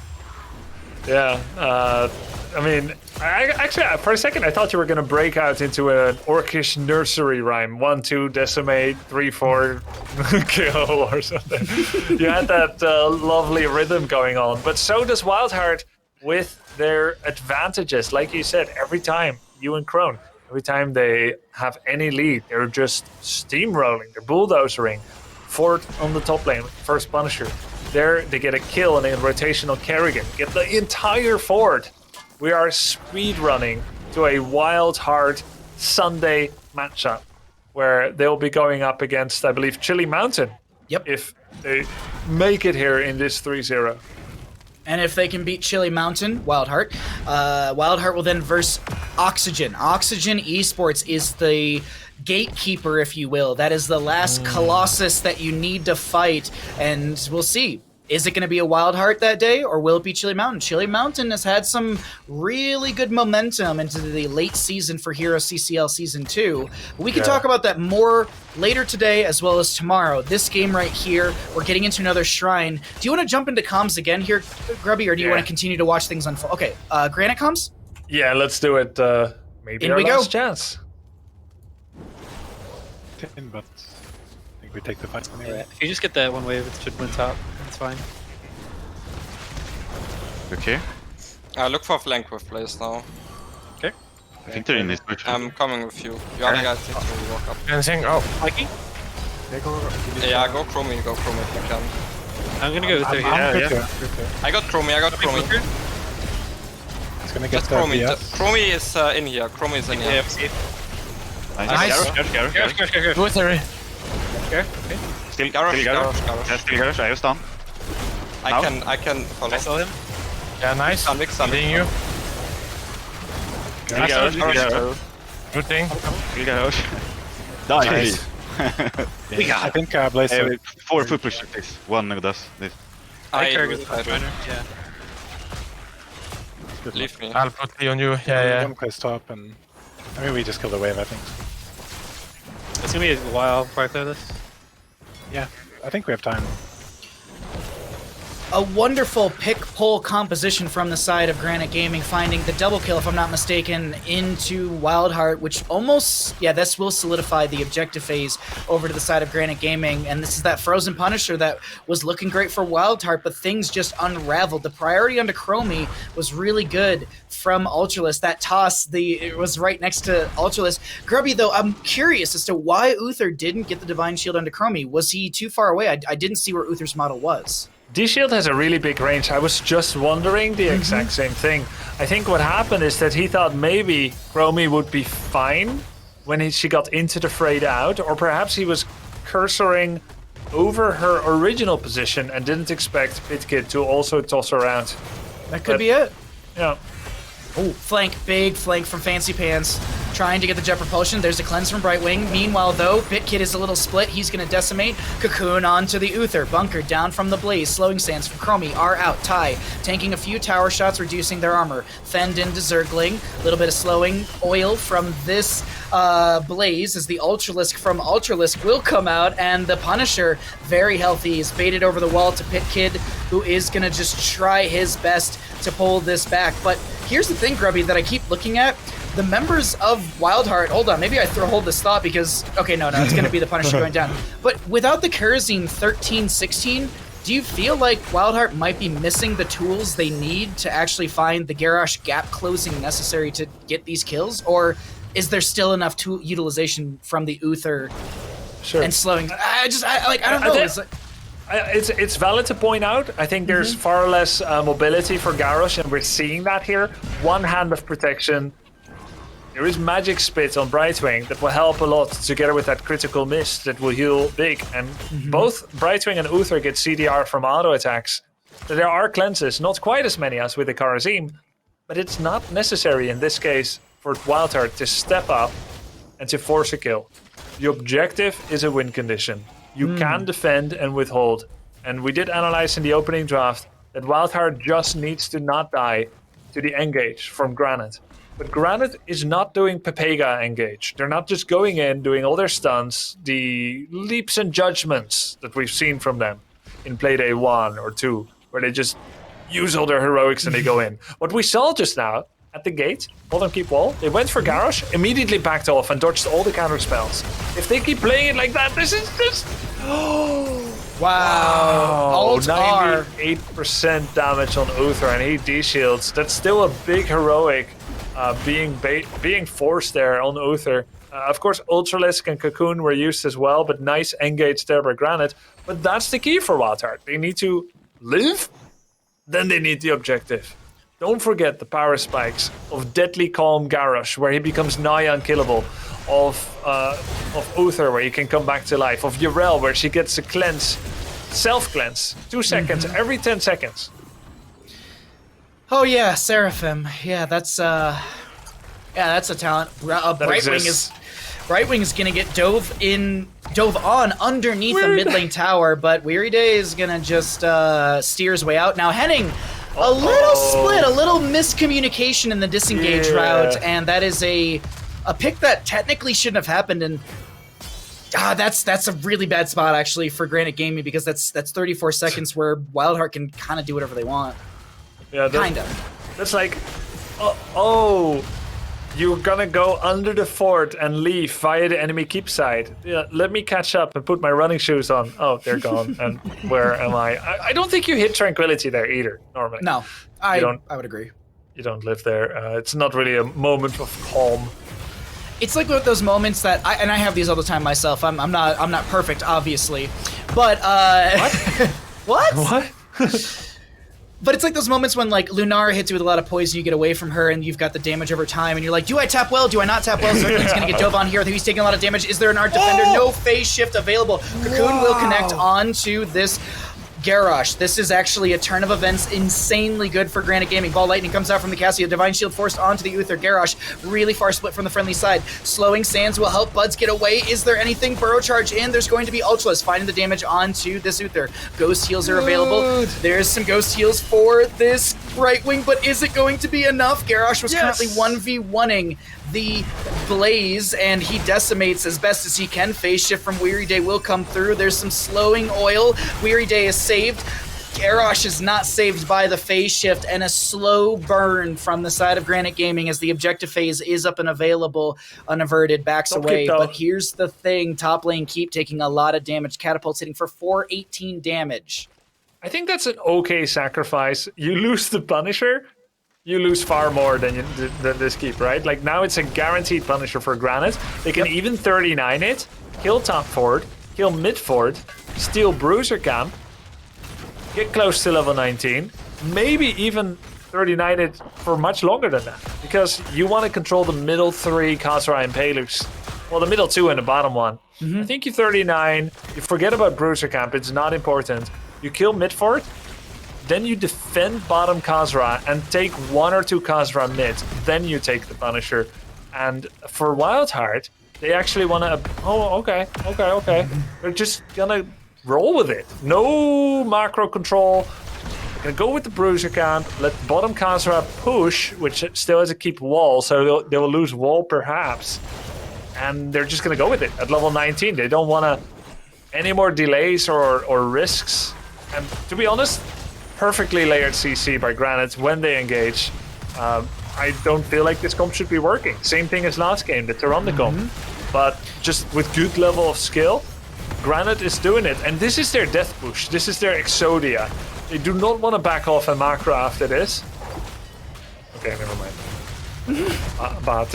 God forbid Weevil throws all of your Exodia cards into the ocean and you can't actually utilize them on the island against Pegasus. It's so unfortunate for Granite Gaming. Poor them. They lost their Exodia, but you know, map control. I love Pokemon references. Me too. It's really good to talk about Digimon here and there, but 20 talent tiers right around the corner for Granite Gaming. Same can be said about WildHeart, and I don't know, Grubby, you said so much about macro. You gave such a good dissertation on to how to macro this map with the setup you just had on the side of Granite, and I would agree with you. I think there's a little bit of a over aggression or maybe over hype or just that momentum that you're kind of riding as you're shutting down the team that has you up against the wall in a best of 5 series that is a knockout game in the gauntlet. So maybe it is a little bit of nervousness from Granite Gaming that they don't want to overextend through top lane in the push with Punisher. I definitely think they could have done exactly what you said with the 39 with the wave clears. I think they should have. I agree. I absolutely agree. In an impossible situation where they had 1 dead in a 4v5, they defend their keep by killing everyone, though they did end up losing keep.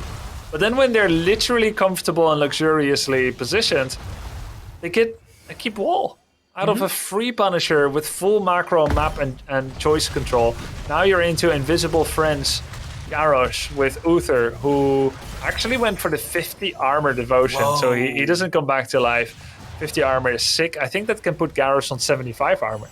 Jesus. Actually, yeah, 75 is still the max. Garrosh can already be 75 with the 25 plus the 50, but he would be 1 life, which wouldn't make it very valuable. Now he can have 75 armor when his health pool is a quarter or half, which is just insane. We also get Piercing Sands, Deadly Calm, heroes hit by Decimate deal 40% less damage. And Invisible Friends just makes the entire map thoroughly unsafe for Granite. You don't know where Garrosh is waiting. Do you know what we know next, Grubby, though? The Punisher will be mid lane. It's going to be Mortar Punisher. Keep front gate on the side of WildHeart was already opened up by the Impaler camp, and a little bit of soft pressure from the side of Granite. Granite still has their fort up and available. The fort front gate is actually still fairly healthy as well. So if WildHeart grab this Punisher, it's going to be a lot of push potential necessary. Or one of these two teams finds a few kills and rushes through almost any lane to end the game. WildHeart, win condition through top. Granite Gaming, win condition through top and bottom, but both of those lanes still have a keep that is needing to be taken down. So a little bit easier for WildHeart if they find the big win. Righteous Hammer straight into the bush. Nah, gonna be interrupted by the Impale. Yeah, if Skog waits even like, never. Polymorph. Oh no, that's so not allowed. You just impaled the Garrosh. How did he get to be so fast? Hand of Freedom, yeah? Yep. Yeah. You don't get to make that mistake as a tank. I mean, Wait. I even feel like it's incredibly greedy to go for Rewind and not Trader King, but okay, and they're going to flank. They're going to fight 4v5. Just do it. Just do it. There's a catapult through mid lane for the side of Granite. Oh! They want to see if there's any macro greed by WildHeart where they peel off one person to the top left and then get a single kill. They were never going to actually suicide in 4v5. They want to see if one person is like, let's balance out top wave. Yeah. Actually really smart. That was a very good breakdown. Thank you, Mr. Mackey. As Mortar Punisher through mid lane is coming through, we have got 420 damage into structures from said Punisher, 210 standard, as a camp will be grabbed to amplify the siege potential through mid lane. Punisher wailing its way through. As I mentioned, Mortar Punisher does have it has some good siege value. Single target damage when it does jump onto a hero can be really chunking, but Anubrak, he's back up. There's the dive in from the Punisher over the wall. Can WildHeart find more than the keep front gate, or will they do the same thing as Granite Gaming and back off after the gate goes down? Not the case. Impaler Camp being walked in as well. Ooh, let's see what happens here, Grubby. I think keep is in the cards here for WildHeart. They would need a kill to actually want to go core. It's not even a keep. Good defense by Granite. They avoided Chromie's damage. Mortar Punisher, the least threatening here. Khazra are still shooting. Come on, deal with that Khazra. The keep is suffering. The next wave will actually secure it together with Chromie's shots. Oh, nice job by WildHeart. They get away as well. Flank from Ultralisk. No? Flankety flank. Oh, I thought it was. The one thing I was going to note too is Ultralisk used his combo into a bush, and I think that's when WildHeart, they might have seen that combo go over the wall. So WildHeart was like, oh, they don't have pull pick composition. Let's go ahead and step in and guarantee that keep for ourselves. So this, Grubby, I mean, if we were going to get to a game that decides if a team is knocked out of CCL for the season through the gauntlet, this is a good one to have. Granite Gaming, they are fighting tooth and nail for this map number 3, Inferno Shrines. And WildHeart, they're fighting just as strong, but it feels like a WildHeart kind of game. They're just having fun. They don't seem too stressed, at least from what I'm seeing. There's no, like, panic jumping around here and there. Cool, calm, and collective. As Granite looks to press the top lane wave in, no, this is just to pull WildHeart off of the map so the macro pressure is dissuaded. But it's not enough. It's not enough. The camp and bottom's grab, the camp and mid's grab. Next Punisher will be frozen bottom lane. And I think, Grubby, this could be the game-ending Punisher for whomever is able to grab it in this map number 3. Yeah, I don't see how. I mean, I know it's possible. I don't see how that next Punisher does not become decisive, if not even before that, since there's a lot of gap to bridge still. Both teams have a keep in that lane, but at that moment the Punisher just becomes so strong. You don't backdoor here, do you? No, this is a weird place. Eventually Granite may want to step up. No. Why? There's nothing to do here. There's no okay, there's a 15-second bruiser count, but you don't have the damage to go core. This doesn't make any sense. There's no one here to interrupt Max. It just pulls them off keep, I think. I think that's all it is. They just want to pull Granite. WildHeart wants to pull Granite off the keep, so they show it core. But even then, like, I think you just don't respond. You just kill exactly. The keep. Let your core drop to 50%. There's literally not enough damage in this team to kill the core. Even if you let it drop to 50, you get to fight at your own core. You've got the keep down. Maybe that's just me calling bluff too much, and it'd be so silly to lose in that way. It's like, oh, I guess Urel just hammered our core down, but. And a cool bruiser camp steal, because this actually could create a distraction for WildHeart to have to deal with later in their top keep. Okay, Impaler Camp slowly grabbed by Zergling. Pit Kid is just proxying the wave as there are catapults matched into catapults. Bottom lane gonna get cleared out by the minion wave. Keep in bottom is at like 30% or a third or so of its HP, just looking at the mini-map. But here we go, Frozen Punisher. Here we go, Grubby. This is gonna be it. I'm actually gonna go ahead and look at the APM because I love checking it out, because this is a big moment. Big team fight will be popping off right now. Blaze from the left. Kerrigan delaying her position. I think she was spotted. Not much use comboing Garrosh right now, I think. He's got too much armor. They're gonna cocoon! They're gonna go past him! Seraphim blocks the jet propulsion! Anubrak diving deep, it's a rewind! Uther gets blown up! Remember, he didn't use D-Shield! Chromie unaverted goes down as well, 50 armor. He's getting the 50 armor from the Divine Protection. There's the into the fray. Another Seraphim. He gets comboed. Even though he's absorbing, they know he's dead as well. That's 3 members, a perfectly executed team fight by Granit.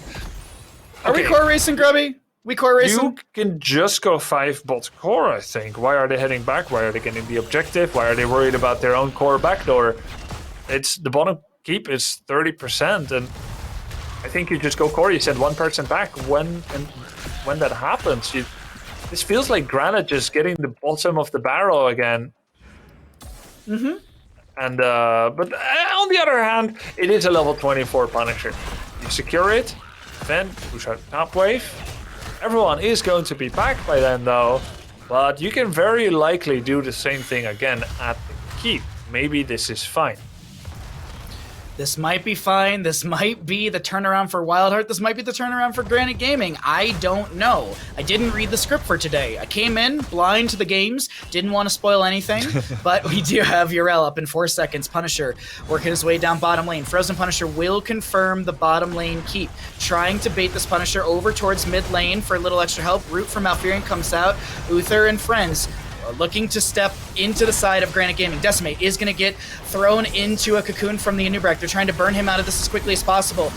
Pit Kit is out. The core is being punched by the Punisher, which is going to jump backwards on top of Chromie. Unaverted taking a lot of damage, needs to back up. There's a lot of frozen points on the ground. Divine Shield goes on to Weary Day. Divine Shield done. Out. Utilized. Punisher working on the core. Bud's very low, getting chased by a literal Ultralisk, not the actual character. Gets some healing from Brightwing. The core shielding is starting to fall on the side of WildHeart. Ultralisk pops no, she jumps into this bunker from Blaze. But there's so many members!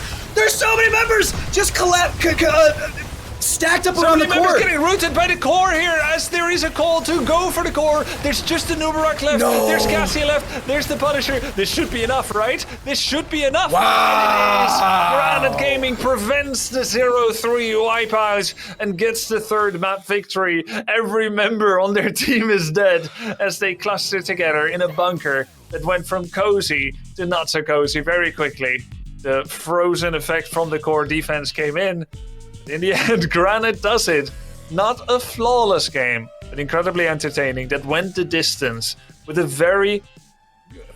few very good fights there, surgically executed, and they've done it.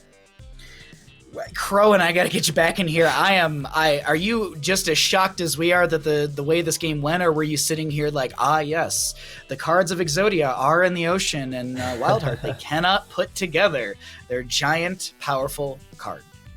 Yeah, shocked is a word for it. I'm actually not sure what word, how to describe that game thus far, but I'll try to land on one as I go into this breakdown. Granit Gaming takes a game that should have been a sure victory, and they like to, I guess, keep us on our toes, keep the script exciting for today.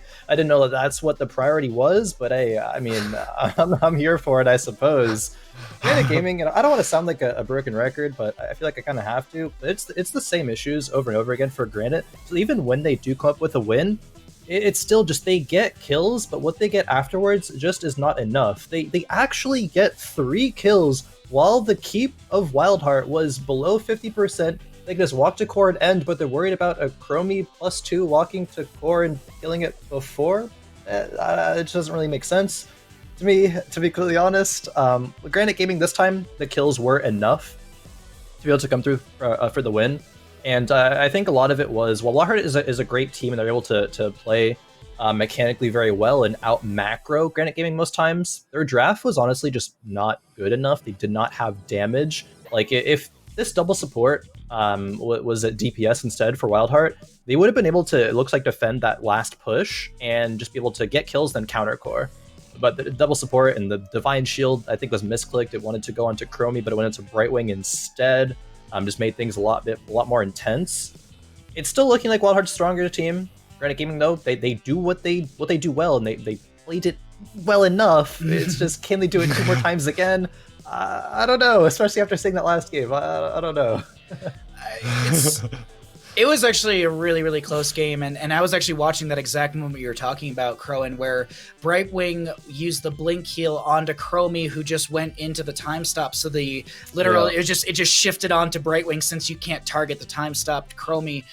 So yeah, it was a little chaos around that end push, which it was so close. Like, honest to God, I was watching that, and you saw my reaction when we came back to cams. Like, I wasn't thinking that Granit was going to take that end. I thought we were going to have another like 2% core once again, but no, it's not going to be a 2% core. It won't be like last week where we actually had that 2 with the Spider Queen game, I believe it was, where it was Granit versus WildHeart. We had a 1% core, that little CCL core for everyone. It's really, really intense, and the game's afoot. Like, it ain't over yet. We'll see if the members of WildHeart Esports can shut things down in the next map, or will Granit Gaming potentially get that reverse sweep. I keep bringing it up, but we did have a couple this season. 0 reverse sweeps in CCL Season 1, but in Season 2, we've had, 2 so far? Maybe this could be the 3rd? We'll have to see. But Grubby, what do you think getting ready for game number 4? Do you think WildHeart maybe plays comfort? I can't even talk about comforts because I don't even know what those are, but like,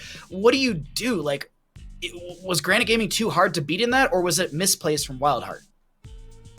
Well, it is a weird draft, right? And you have to start looking at weird drafts by WildHeart and not count them out because of it, because they know how to run these things. And I think at this moment you cannot say it's about draft, right? Because they got to the point where they've got level 24 each, enemy down on 1 keep. You have 3. They end up dying, but they don't use the Avenging Spirits of Uther to come back, the Holy Devotion. They end up not being able to use D-Shield before he dies. This is just well executed by Granite Gaming in what is their lethal weapon. So it's ironic that we come back here after they've managed to round out their drafting style and their teamfight style. They're now facing double support, and it doesn't work as well there. They've got to go back to these tools, right? The Kerrigan, the Maiev, the Stitches. These are your strongest weapons. You don't discount them. I feel like they beat all the odds. Even though their draft looks normal, the WildHeart draft looks weird. I feel like they beat the odds here anyway, despite mistakes on macro and micro level. To make Kerrigan work into here, it just shows that player comfort matters. And I think that's what we're going to look at in the next game. As we go into game number 4, WildHeart is going to continue embracing taunty frontliners that shout insults like Varian and Garrosh. They're going to keep embracing double healer. You've got Granit. They're going to keep embracing Kerrigan and Maiev and Stitches and play this season as they have played it, but just better. We've talked a lot about this last game, Inferno Shrines. Let's find out where we're going to for map number 4, as it has been a really good conversation around the Inferno Shrines, but here we go. Granite Gaming will choose to take us to Dragonshire. This is going to be map pick from Granite Gaming due to the fact that WildHeart, as the losing team, opted for first pick priority. So we'll get into this map here in just a second. Dragonshire was the last map that Granite Gaming played against Diamond Hands. That was the Diamond Hands map pick. So Granite Gaming, they're not like, oh yeah, like Dragonshire is the place to go where we're going to start turning things around. We'll have to see if Granite Gaming is able to play this map, or if WildHeart can innovate as they always do on any map in general. Dragonshire, it's quite large. You got the solo lane. We've talked a lot about priority into that lane. Yrel, Leoric, Rexar. There's a lot of really good heroes. We haven't seen much Malthael today, which is a little surprising. And in the bottom lane, it's always exciting to see the big team fighter, I guess the 4v4 that you consistently see down there. Who will we see is to maybe gank potential? We talked about Genji earlier. Maiev is really strong. Those killers who finish out the last little bit of damage necessary. The drafts will be very interesting as we get into Dragonshire here in just a second. We're waiting on the players just to ready up, and we're ready to go. I'm super excited about this, Crowan. It's a map number 4. Granite Gaming, they've got a game here, but is it going to be enough momentum to take this to a game number 5, or will WildHeart kind of brush off the Inferno Shrines loss and say, a couple misplays, we'll shut them down here? Yeah, I'm actually very curious the thought process about why Granite Gaming is taking this map, is taking Dragonshire, because it just doesn't seem like it's a map that fits their style the best, I think. Talking about the importance of a macro game, it's going to especially be the case on a Dragonshire, and sure, you can just try to control rotations, really only control one shrine, and get advantage through there, but again, the conversation of how much of an advantage will Granit Gaming actually get in that scenario, right? I think that this is very WildHeart favored, and I'm just curious as to what WildHeart's going to draft, because if you look at what WildHeart should draft in these scenarios, they don't care about what they should draft. They don't care about what heroic picks they should go. They just do what they want, and that's their style, and that's okay because it works out for them. They play the macro game so well. They're still very strong mechanically. It's up in the air for me, honestly. I'll just have to see how the draft pans out to really go one way or the other. But those are my thoughts as of right now, at least on the map. Sure, yeah, no, I'm looking at just a little bit of stats right here very quickly. Granit Gaming, they're 1-2 with today's win on Dragonshire for their record. And meanwhile, over on the side of WildHeart, they're 2-1 on Dragonshire, so a couple stats there for anyone wondering, at least win rates on the map. We're waiting on one player to get back to their PC, might have had a small little run to the bathroom to make sure that they're ready to go for this map number 4, because it is really important.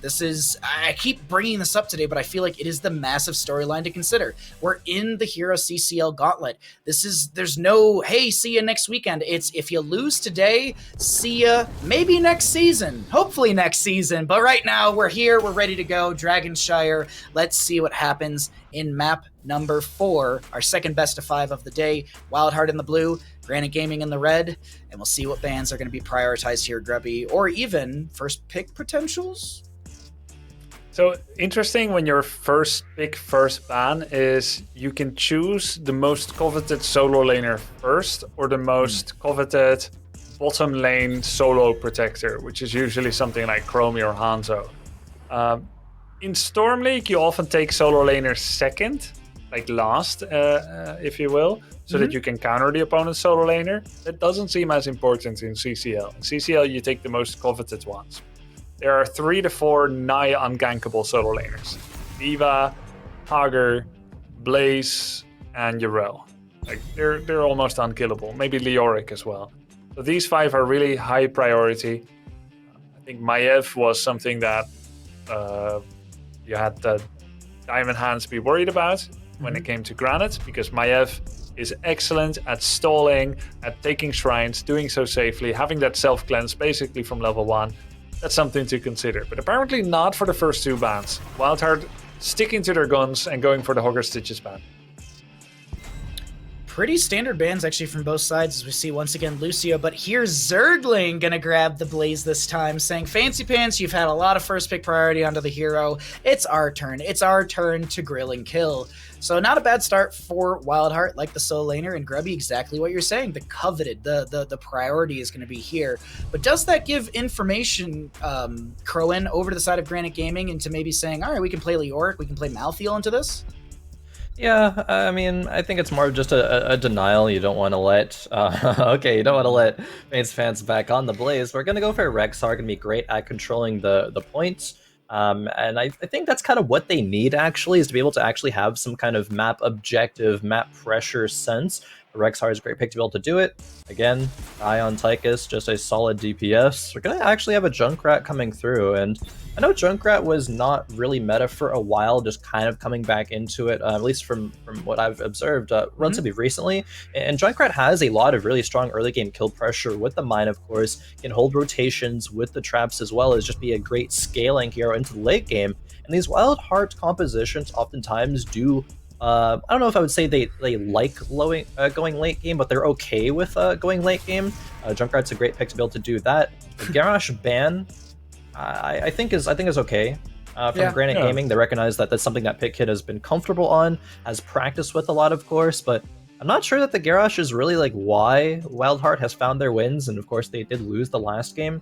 So just some respect being shown. Granit Gaming saying that, don't want to farm Misha, don't want to farm whatever perhaps frontliner they're looking to go, which makes you think it might be something like a Diablo, dare I say, or something like that in the front line. We'll see, though.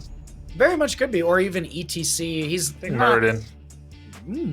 I think Why they'll go with Murden? Murden. They were denied it before. He's anti-poke resistant because of the self-healing, which is great into Junkrat. He doesn't get gapped in the same way. He's got a jump, which is key.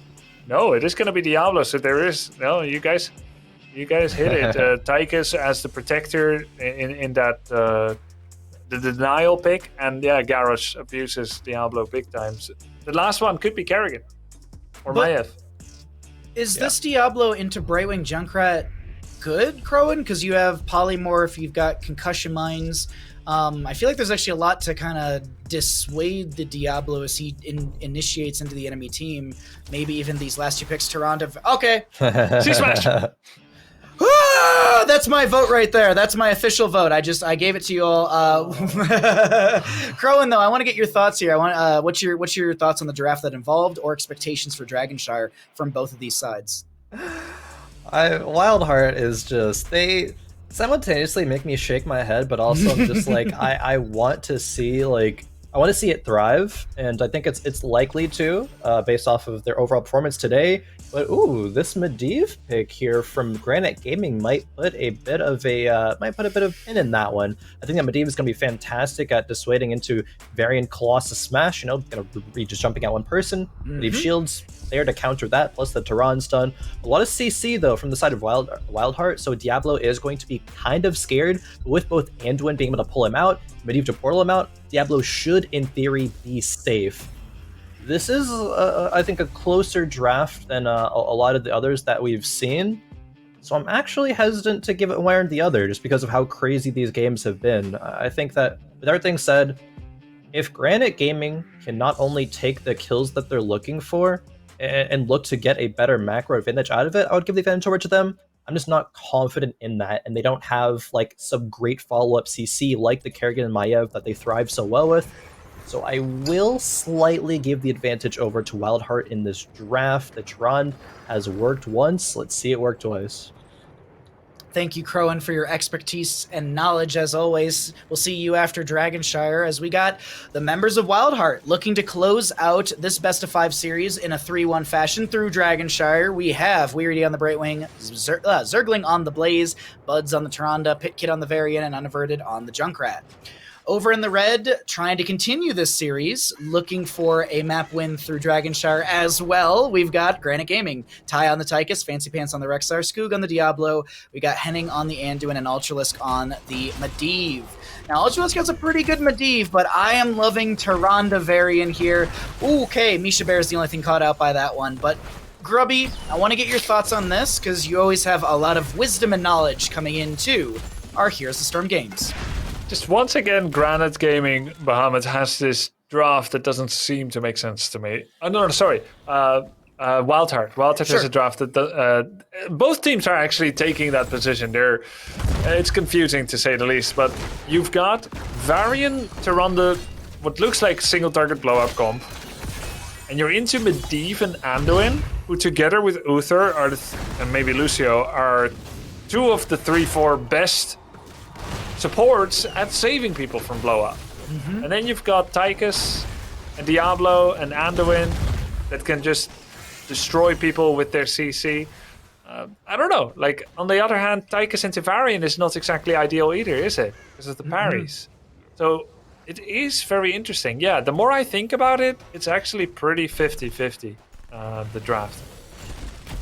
Level 4 is just going to give us the answer. If we see a purple screaming Varian, then hey, GG's WildHeart. But if not, give it over to Grant. No, I'm just kidding. I'm Hiking's Quest. It looks like C-Smash.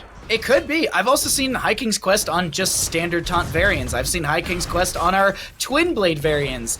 I don't think we're... Baha, yes? I feel like that's strictly speaking a mistake when you go Hiking's Quest because of the taunt forced parry overpowered synergy. I absolutely agree. I've done it myself too, Hiking Quest and taunt, but it doesn't make sense in my opinion. I think it will be C-Smash. Oh no! Anduin, by the way, can abuse Varian charge. If he yoinks someone at the right time, you can abduct Varian way far. We've seen that on Falstads, we've seen it on Kerrigan's, but yeah, I absolutely agree with you. Sorry, just my my scream because I wasn't sure if Varian had 4 yet. He dove on. Oh, C smash! There it is. C smash from this Varian. Ah! And Misha's gonna lose 20 armor. But I got worried for Ultralisk because it's only 13 stacks. I think it was like 10 at the time. Still, those are stacks that you could lose. Anduin with the yoink, Henning on point with the leap of faith. And we'll see what happens here. There was a potential channel for Dragonite, but Ty stalls things out in bottom lane for Granit Gaming. Top Sunshrine will go over to WildHeart, Moonshine in the bottom. Over to Granit Gaming, but unaverted, scouting this out with those extra wound timers at level 1. I actually gave this a shot, Grubby, in the past week and some quick match games, etc. I really like the frag launcher build from some Junkrats. It's really good at poking. The scaling's pretty good, but polymorph, stun, protection status, so much damage, and value, or I guess protection onto Skoog, and we'll just see I don't even think his health bar moved, Grubby. Yeah, Varian? No, the Diablo, like life. He got healed quickly again. Oh, but then he just like walked away and it was full again already. Like it was in the sense of like it didn't move because there wasn't finalized damage. What there will be is a kill into top lane Rexar from Blazen's C Smash Varian. Yeah, Blaze and Varian actually pretty high damage dealing tanks. They managed to get the Rexar there. Fancy Pants gets destroyed, and that's 1 stack for Hiking's quest. You need 5 kills, you need a bunch of auto attacks, and you need 15 globes, and that one is the easiest, of course, in competitive, maybe not in ARAM. This is an interesting laning setup by WildHeart. They've kind of been like 2-2-1 split. Basically removing the big... Oh, Medivh, no, your stack's 27. No!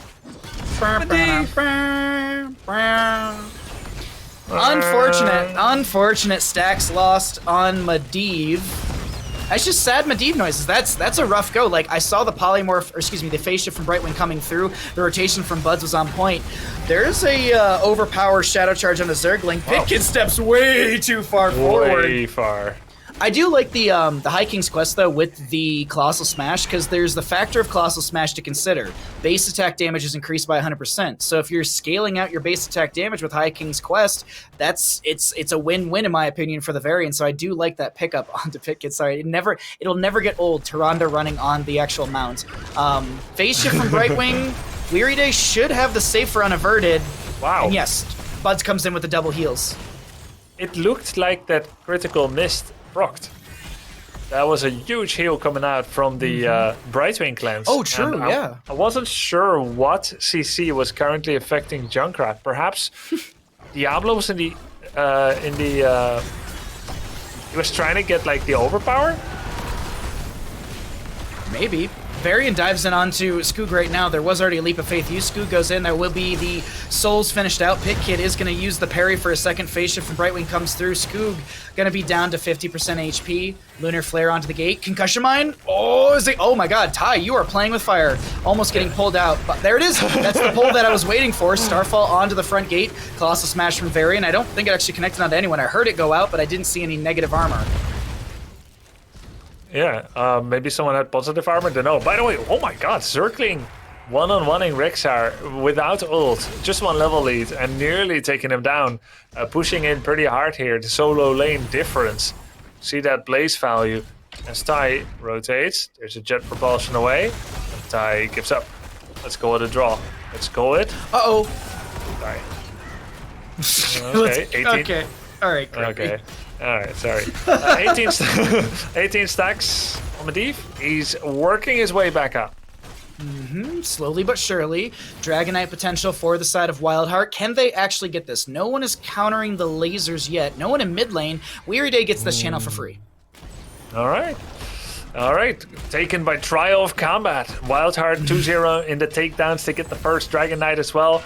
They're starting to hammer away. So weird to see Tyrande shaping up as one of the highest win rate heroes in CCL. Gonna need some stats from you after the break, if there is one. Of course, if Tyrande wins, there wouldn't be a break. I'm gonna need stats from you next weekend then. Oh no, there is no CCL. 3 weekends from now. Anyway, what about tomorrow? The game is still going on. Oh wait, tomorrow. Yes, tomorrow. Excellent.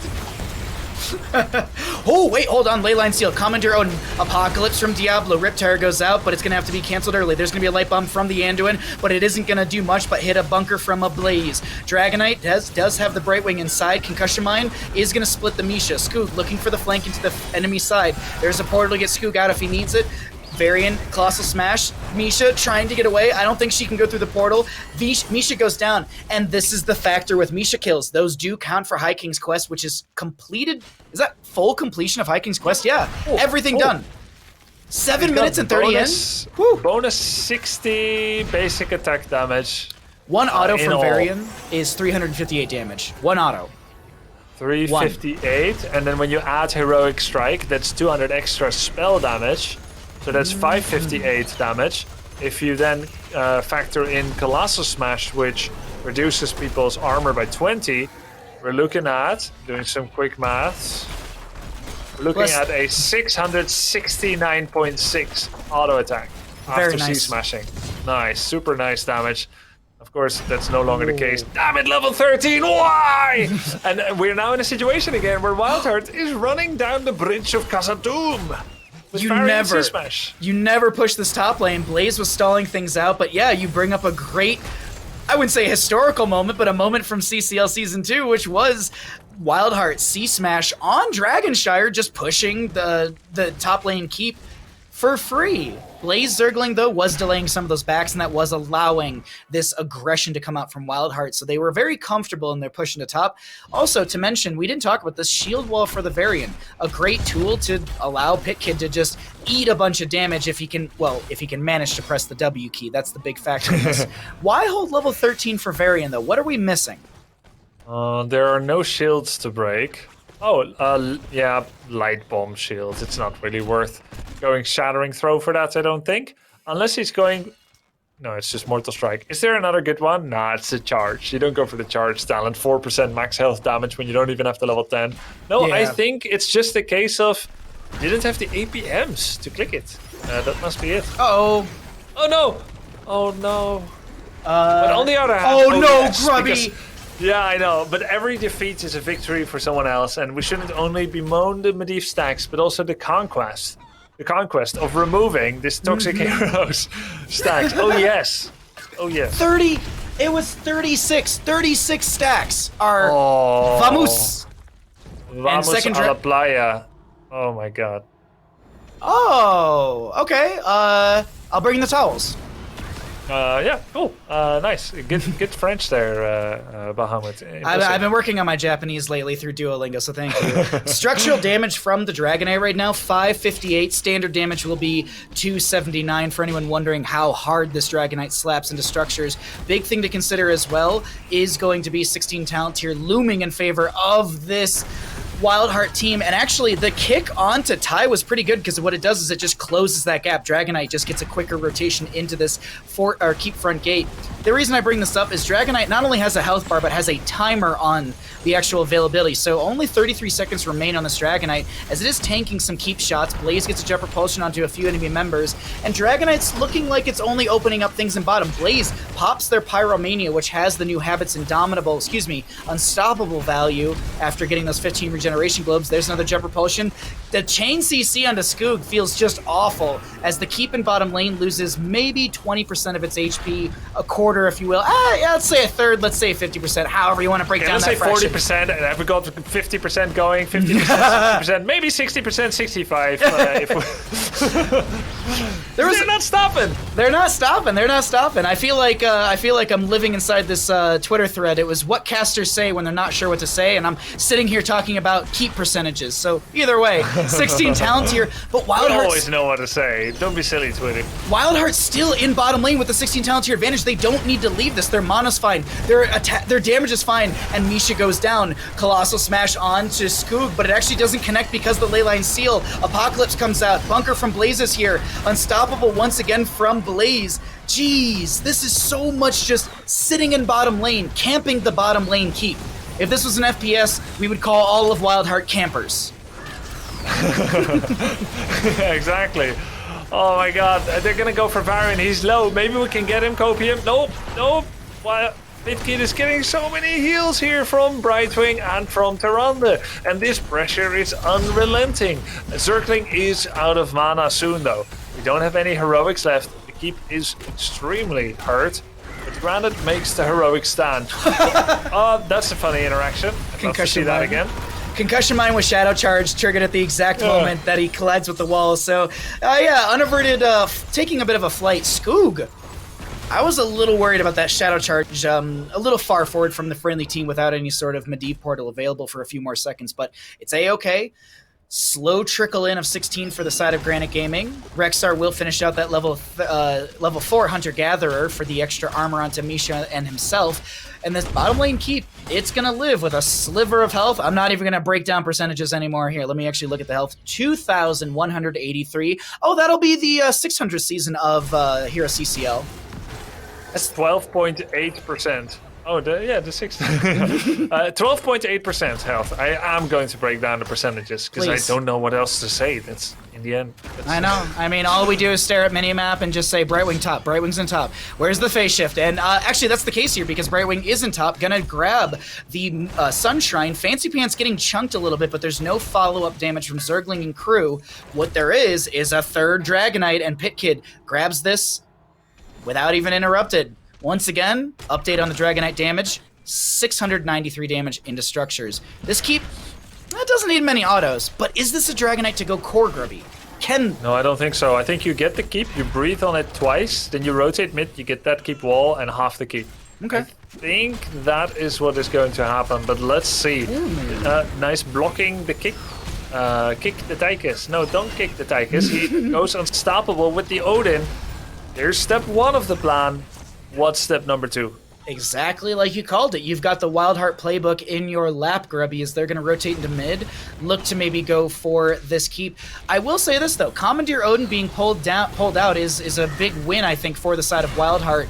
I think Tychus, just baseline, in his base form, has a little more shred into this Dragonite. But anyways, Jet Propulsion from Blaze will connect onto the Misha Bear. She's going to take a lot of damage, and Misha should go down. That'll be another kill over the side of WildHeart. Slight experience gain as well. 4-0 in kills. Diablo comes in. There's going to be a light bomb as well. Bunker out from the Blaze. Boars unleashed by the Rexar. Riptire from Junkrat comes out. Going to explode early as the Apocalypse does come out from this Diablo. Tyrande gets CC'd to oblivion. And Skoog hungry for more, but can't make anything else happen here. And it looks like WildHeart's able to back off. Medivh, 21 stacks out of 40. I think Brightwing's phase shift either just came off cooldown, which seems hard to believe since she's been top for so long, or it got interrupted previously. I checked when Tyrande died. It was on about 5-second cooldown, so it had clearly maybe been attempted to be used on Blaze as he popped into the bunker. That might be it. I'm not 100% sure, actually. But as it stands, there was a nice kill on Tyrande there. Armor debuff via the Diablo level 13 talent, of course. That's minus 15. And that makes her a lot more of an easy target than otherwise with all those layers of protection that there have been. Oh, No one saw that. It's okay. Okay. Nothing happened. I didn't see anything. Varian got the well in bottom lane. There was some rotations through mid. Catapult's starting to stack up in bottom lane, starting to really scale out in this game as well. Sub 600 damage into structures, so definitely need to start clearing out these catapults as they do threaten a lot more than just keep shielding. Little Sentinel from Tyrande. Does it connect on anyone? Ooh, a little kiss onto Skoog. GG. GG. Look at the Junkrat mine stacks, by the way. He's nearly maxed out on the scaling there. 148, 200 being the max, which gives you 40% bonus. He's got the cannonballs. These things hurt. Bahamut, they're great at gapping. Tyrande once again getting vision. Sorry, I'm so focused in on to just see who's going to make the play happen here, but I agree with you. The scaling of the Junkrat is really annoying. And also to note, you're saying, you know, these cannonballs, they're going to hurt. It's also endless nades at level 16, which allow you to have just, well, potentially endless nades so long as you're hitting enemy heroes with said grenades or the frag launcher. Oh, there you go. Fancy Pants got hit. Lunar Flare, though, on the Toronto, almost done as well, almost getting those 20 stacks. But the big thing, really, I feel, when I've talked to a lot of Toronto players, yes, the scaling is nice to get a little extra damage. It's that 30% range increase that you get from immediately picking the talent. That range is got a lot of poke, it's got a lot of control, and you can kind of Lunar Flare the backline. As Brightwing not showing top, but kind of floating around over here, setting up around the top lane objective phase. Brightwing, I'm assuming, does have phase shift off a cooldown. Yeah, it should be. Probably got interrupted by the apocalypse before, as thinking about it more. It just looks like another uncontested Dragonite here, as he Lunar Flares the Archer, so it doesn't interrupt him. Smart. Dragonite, I think you go mid-keep. I don't think you go core. It's a bit too much. You will be up against Big Red Button again, and that does look like it's the play here for WildHeart. 20 talents here, as you were mentioning, just about to come through on the side of Granite Gaming. They'll have that big red button very soon. Jet Propulsion from Blaze doesn't connect, just says hello to Ty. There's a kick onto Diablo. He goes flying across the top of our screen, as there's no priority to kick onto Ty once again, feeling a little like they get mitigated by that. Medivh cheats from the Leyline Seal, does come out, connects onto 4 members. Big red button dumped on top of Pit Kid's face. Weary Day actually eating a little bit of that damage. Keep in mid lane, still okay, Grubby. Poke potential from the Junkrat is available with those cannonballs. And they hurt Bahamut. They hurt something fierce. Medivh still looking at 23 stacks here on his baseline quest. He's got Leyline Seal. Is there going to be a play to try and save this keep? They've got the Dragonite low enough. Misha gets kicked. There's another nuclear missile. No Leyline. There's a portal. They're going to make a play. There's a Lunar Flare. There's a Force of Will. Leyline Seal comes out. Is it going to miss? It hits 2. They go for Varian. He has protected. He's got the armor debuff. He should be going down here. That's 1 kill. And if WildHeart can limit their losses and get away, they can still look at a very successful campaign. A keep they did not get, but 90% of one and 40% of the other. Still structural value in favor for WildHeart. And the other thing, too, is people in chat might be like, but Grubby, you're crazy. They lost their Varian. They didn't get the keep. The other thing, too, is, though, the lanes are so far pushed in for WildHeart, there's only 38 seconds. Yeah, why did you call me crazy? Sorry, I'm just looking at... hypothetical person. I'm looking at just unaverted throwing out grenades ahead of time. But it's the waves are so far pushed in that Granite Gaming really won't find any opportunities to maybe get a kill or staggered death or even structural value. WildHeart still has control over the map, and Varian, 18 seconds away from respawning. Maybe a camp steal, maybe this Bruiser camp, that still doesn't feel like a big win. Like, I agree with you. I actually think WildHeart, they're okay, even though they lost the Varian. And right there, you're seeing it, 19 minutes and 29 seconds, Taste for Explosions done. 40% max damage on these cannonballs. It's insane. As non-stop pressure in the bottom lane is mounting up. They need to defend this. Granite Gaming. Dragonite announced, 30 seconds. A great time maybe to jump into comms if you would like. I love it. Where you want to go, Grubby? Your choice, mate. Ooh-wee. All right. Let's go to WildHeart. I want to hear how they're playing this. Their damage is slow. We're just looking to poke at them. And Division shouldn't be able to sustain everything. Yeah, also light try. bomb. It's upgraded light bomb. Be ready to TP though. I think they're all down here. I think that they're all 5. bot. I think they're 5. Careful, I'm gonna Justin. TP as soon as I No. get this. Okay, I'm scared. No, you're good. Just chill. Okay. I'm walking We bot. can play on bot port. We should just play Heroes 4. The cattle will get mid, so we just have to defend this. Yeah, we just do this. I can't TP on the APOC. That's why it's gone. You can always come early. It's fine. I mean, you can go early now if you want, but just walk early. Watch their engage here. Don't come too hard. They just Odin. Okay. I think. Oh, yes, shit. they did. I have banner now. I guess. I mean, that them using Odin is still good. Okay, banner in 5. Can we kill the dot somehow? You just clear all the waves. No, I guess not. I'm gonna put the banner. Mid's in pushing. here. I'm putting the banner in here. He's looking for a ley line on me, and then to dive you guys. Yeah, this is fine. Keeping them here is fine. Like, eventually they'll get poked. Keep They have big like, they're the ones who have to engage still. Yeah, mid is pushing. Watch for ley line. He's looking. Yeah. Mid's Eventually pushing. So they should leave when top and yeah, we just play super slow They when want a top fourth and part. mid go. I don't That's like fine. that We can give it to him. Yeah. Just let him take it. It's fine. until they show mid, we don't really step Mid, up. mid and top are just gonna infinitely push. Yeah. Oh, Rex we are see showing. Rexar. We see Rexar. Okay, Yeah, I I can know. walk up. Yeah. He can't come right back though. They might He's port gonna him stun over. him. Probably. He's coming back. He's coming back. He's coming back. They want this way. Yeah. He's looking for a We ley still have line. the cap pressure. We can back up a bit. Yeah, we could. Careful. I got boop. I missed. Oh, watch there. I'm fine. Where ley line? I have W. no. I have W. I bunker out of this. They fucked up with timing. No. We have to. Oh god, we have to leave. Hey. I have to get my thing on this guy. I'm 1 HP. I need a top. Okay. I'm trying to get out. Or fine. We got mid. I missed the cleanse on you. 50 seconds. So many people there. We don't. Maybe Ninja bot too. I really just want to give the DK because we'll be able to defend. That's fine. We might lose keep, maybe. Next time, time Yeah, so we I can can. defend. Yeah, we can defend. Here for picks here too. They're gonna maybe look here still. Yeah. I'm not gonna lie, Grubby, I didn't want to leave those comms. There's a lot of really cool stuff happening there, but really good communication. I want to get your thoughts on everything that we heard or maybe even seen. It is so interesting from that side. Leyline Steel. Leyline Steel, this is a big fight with Taika still top. Very interesting moment there. I mean, Leyline will be back soon. Medivh is looking at 33 stacks. It was so interesting, so fascinating to hear the comms from that side. The way that they're constantly evaluating the positioning against the engage from Granit Gaming, and it still worked. I love what Fancy Pants and Granit Gaming were doing with Rexar. Show mid, stay mounted. Do they believe it? Come back in. Actually go mid, dismount, attack the wave once, come back. They want this fight. Exactly. Great vision play while selling the illusion that they're going to care about mid. Granit willing to sacrifice keep to get the ultimate goal. They may be looking at that right now with that successful engage, with that kill, with that Apocalypse leyline, that timing. That was good. WildHeart was hoping the timing wasn't good. Nice polymorph there! Mid-charge. Weary Day, popping off quietly there from the backline all the time.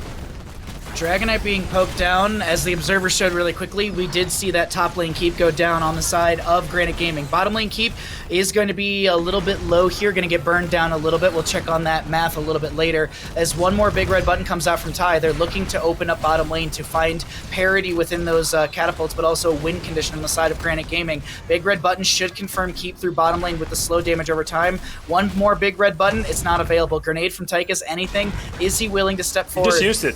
Oh, did he? Okay, there's one more. At the final... Oh, the portal disappeared. At the final Odin, he did one more spell, popped into Tychus, did a grenade, wasn't enough, waited like, what is it, 8 seconds for the next grenade, it's 10 seconds, and that is a keep. But wait, when did top keep die? At the start of the Dragonite phase. So when the Dragonite started wailing on bottom lane keep, I was actually looking at this. The catapults are dealing 800 damage into this keep, so 2 catapults shredded through that 50-ish% keep that was already proxied earlier by the members of WildHeart, who realized this is a little too far forward for us if we want to try and invade on a camp. This is a very tenuous position here for Granit Gaming. They sacrificed all their keeps in order to have a future win condition. The next time they get 1 kill, they can big red button siege the core, provided there is no backdoor risk. In the last game, WildHeart tried to sell the illusion of a backdoor with a comp that could almost not be more ill-suited in order to do backdoors. Solo Chromie Assassin with double support doesn't backdoor very well.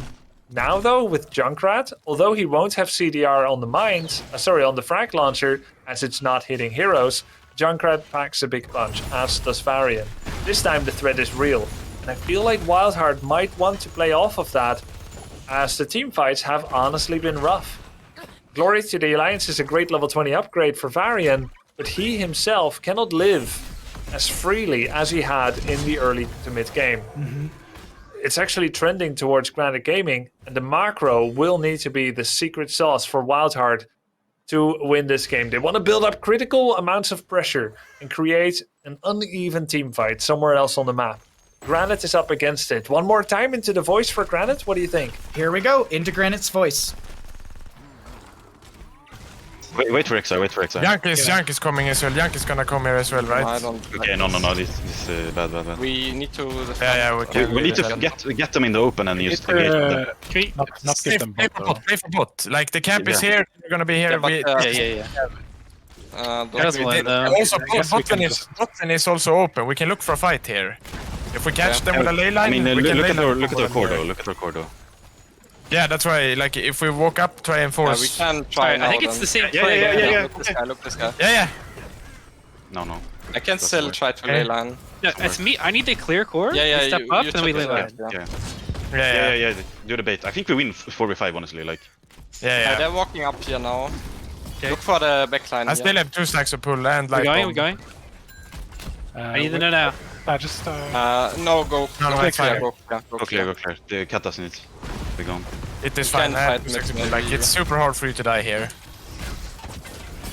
They will go on me. I'm pulling. Nice. We regroup mid. Regroup mid.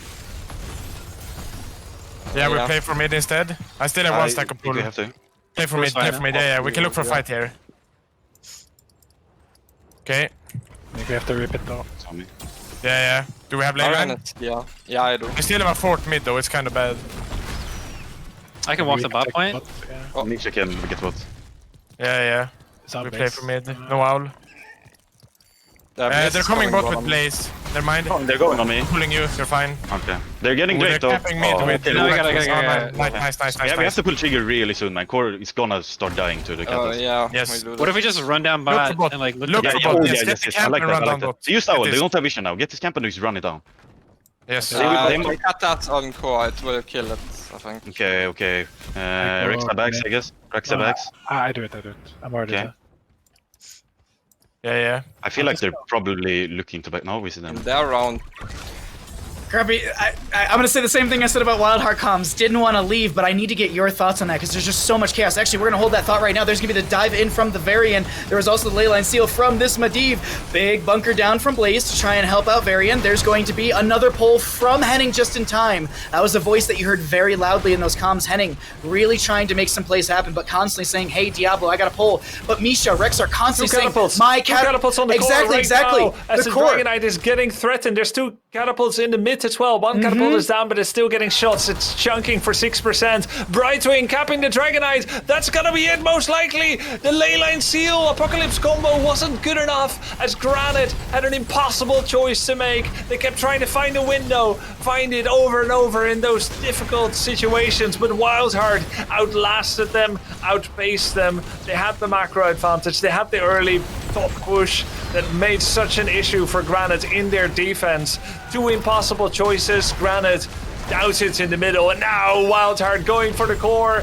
2-1. They're gonna make it 3-1. GG. WildHeart, our 6th ranked team in the league, manages to oust Granit that had come up from the bottom of the gauntlet.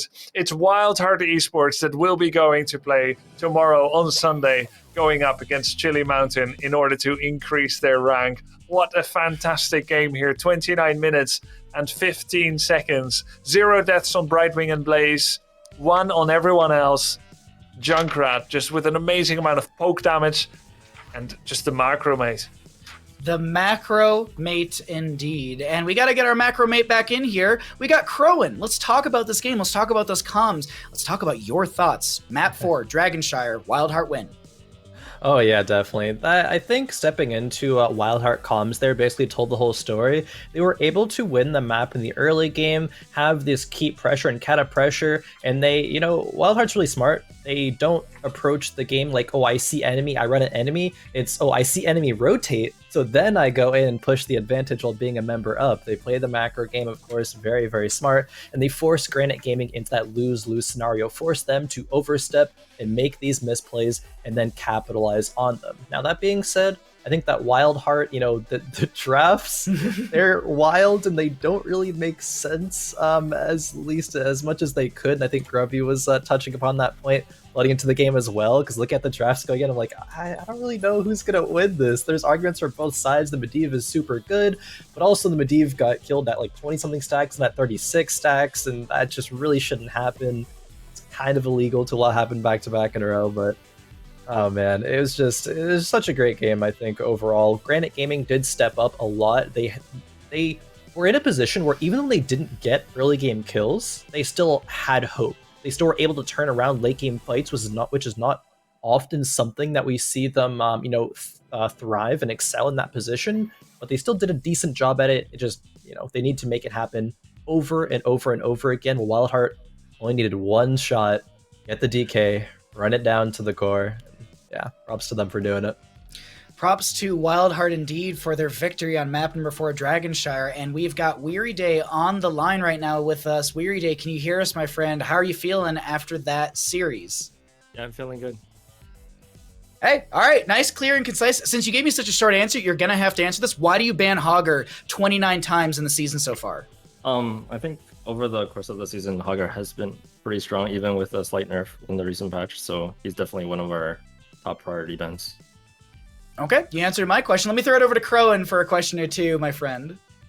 Yeah, I want to understand, or at least try to understand, the preparation that you and your team have coming into this event. Obviously, we look at WildHeart, we look at these unorthodox drafts. I mean, do you think that there is there's room for a different draft philosophy from you guys, or is it just it's been working out for you and you're going to be continuing to run it because that's what you're comfortable with? Now, I don't want to ask you to like give away all your strats, but just a bit of perspective, perhaps. Yeah, so we come into the games, we have kind of like a draft idea prepared. We don't have set drafts, obviously, but we more or less know what we're looking for going to the draft, and we're comfortable playing this type of style. Very interesting. Thank you so much for putting that so simply. Grubby, any questions for Weary Day? Hey, Weary Day, you guys started pretty strong this season, and then the last 3 to 4 play days, not as good. I was worried for you guys going into the gauntlet that you didn't have the spark of the competition in you to play your best. You guys have so much talent, and when you guys play well and have good drafts and new heroes prepared and new builds, you guys are really vibing. The last few play days, it wasn't there as much. Today, it was a lot better. Is this where you want to be at with the level? Have you guys put in the practice specifically leading into this gauntlet? Would you say that's fair to say, or am I wrong? So definitely we've put in a bit more effort into preparing for our opponents in terms of draft. Ideally, at least for me personally, I don't want to be in this position necessarily. I do have a lot of respect for all of the opponents that we have here in CCL.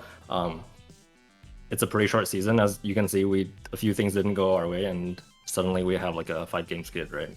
Kind of the same thing in the gauntlet. Ideally, I would have liked to skip the gauntlet altogether or be at the top, but it is what it is. We're preparing a little bit more. We have some momentum on our side, I hope, with this victory, and we're just looking to, take care of business the rest of the way. What are your thoughts heading into tomorrow against Chili Mountain? We'll just, regroup, prepare a little bit with draft, and just come out and be ready. Easily and simply put. Thank you so much, Weary Day, and thank you, Grubby and Crowan, for the questions. Before I let you run out of here, Weary Day, any shout-outs from you? The floor is all yours. Yeah, shout out to you guys, forecasting. Shout out to HeroesHearth. Shout out to the team, and Goon and Slug, of course. And hope you guys have a good rest of your day. Awesome. Well, thank you so much for the interview, Weary Day. Congratulations on your Game 4 victory against Granit Gaming, knocking them out of HeroesCCL Season 2. And we look forward to seeing you tomorrow up against Chili Mountain for our first best of 5 of the day. Have some good rest, have some good potential scrims, and we'll see you tomorrow, my friend. Thank you. Thank you so much for joining us. Man, a man of a few words, but very simply put as well. So we were trying to get a little bit out of him, and he gave us a little bit of information there. But it was an exciting series here, Crowan. Like, God, I the games that we had today were really, really fun. So I want to go ahead and take a look at the bracket. Crowan, was the bracket, has it gone the way you've expected, or are you like, whoa, okay, I didn't expect to see WildHeart there, or I didn't expect to see Granit Gaming take that 3-1 earlier? Yeah, I mean, at the beginning of the season, maybe didn't expect to see WildHeart here in 6th, but now that they have that 3-1, I would say overall, decently decisively victory over Granit Gaming. It's, expected to see them going up against Chili Mountain. And I do, if not going to be too bold with this prediction, I do expect WildHeart to have a good showing tomorrow as well. But maybe Chili Mountain have something to say about that. I absolutely loved seeing these teams compete today. It's really sad to have to say goodbye to some of them, Diamond Hands and Granit Gaming. But I mean, I guess there's a reason why they were, 7th and 8th seeds. Their regular season performance is really telling stories here, and they weren't able to have that miracle, bracket run. Still looking to WildHeart to provide that for us, though. It is a really fun day, and I want to get Grubby your thoughts on the games that we saw as well with the bracket. The same kind of question to you: expectations met, or everything in shambles? I think just rounding out back to WildHeart again. Almost every series they lost, I think they lost 2-3. They have so many 5-mappers, a few 4-mappers, but almost no 3-mappers or none, I believe. They have the most playing experience of any team now. and winning this match with the Gauntlet, they're going to have played maybe double as many games as some other teams here. WildHeart definitely got their practice in via the league, and they have improved a lot from the last play days. They looked a lot stronger today. I feel like they did refine some kind of spark. They're respecting the other teams here, but they're bringing their own sauce. I think Chili Mountain will be a step up into Granite, but it's wonderful what the Knights of Rest can do, especially after you're firing on all cylinders the day before. The first time that they are going to be playing 2 matches in one weekend since a long time. So there's definitely that potential momentum effect. I think it's going to be a great game, our first one of tomorrow. WildHeart always entertains with their picks, even if we don't understand all of them. They end up making it work, which is just awesome. Great for the viewer, great for the players. It was really great games today. And actually, you had mentioned earlier you wanted some updated stats. I checked them really quickly. Tyrande has been played 4 times in HeroesCCL, 3 times by WildHeart, 1 time by 30K, all of them victories. Tyrande, 100% win rate, best hero in the game. Wow. Yes. As I've broken something down, I want to throw it over to Crone because I'm sure you've got some support breakdowns for us as well. Oh yeah, here for this PSD support breakdown. This clip is an exciting one. It is from the Diamond Hands versus Granite Gaming game earlier today, where it is, I believe it's on that BOE, the BOE game where there was a huge turnaround. So I'm ready to hop into it here. Yeah, let's see. And actually, once this fight breaks down, if I can half speed it to try to actually absorb everything, that would be fantastic. So there's the flank coming in from Diamond Hands. There's going to be the Diablo Engage, right? And then this setup here is fantastic for Granite Gaming. It's going to be Scope with the Muradin Stun, actually, to stop that. And then Blaze charges for the 3-man stun, but then Ultralisk in the back. And this is the thing, like when your support gets engaged upon, this is going to be the most scary part that you can be in. It's Diamond Hands position to come back in the game, and then the beautiful Hanzo arrow to 3-man stun, turn it around, kills the Sonya after the leap, and not only were they able to win the fight here, but it propels them into the victory. They were able to then take the keep, get level 16s online, and from this, it was kind of the nail in the coffin. Diamond Hands did not have any way to come back at this point. So even though Granite Gaming is eliminated, I want to shout them out on definitely a well-fought day, and a strong performance, at least in that series. It's always good to highlight situations and moments like that from a team, even though they're knocked out of CCL. They still had pog plays, as you can say, and it was a really good series right there. Today's games were so much fun. We only had 8 maps, but there were no 3-0s, Crowan. We didn't get rid of you as quickly as possible, which I'm very happy about. I love having you here and getting your analysis and your breakdowns. Not that we don't love Mac, but sometimes it's nice to take a break from the buffet of food analogies that he brings to the table. But now we're here. We've seen a lot of games. We've broken things down, and I think now it's time for us to kind of, think about what was the best player, the top moment from today, or even just your closing thoughts, Grubby. Was there anything that stuck out to you? Anything that you're like, all right, I gotta go into my Stormleague games and just spam Tyrande? I mean, I think Weary Day was quietly brilliant, but it's not something, and I think that's the thankless, unfair part, right? Like, I don't see it as much. I look at these special picks here, and that's where my attention goes to, but I think different players have different fans, and that's totally cool, because everyone plays an important role.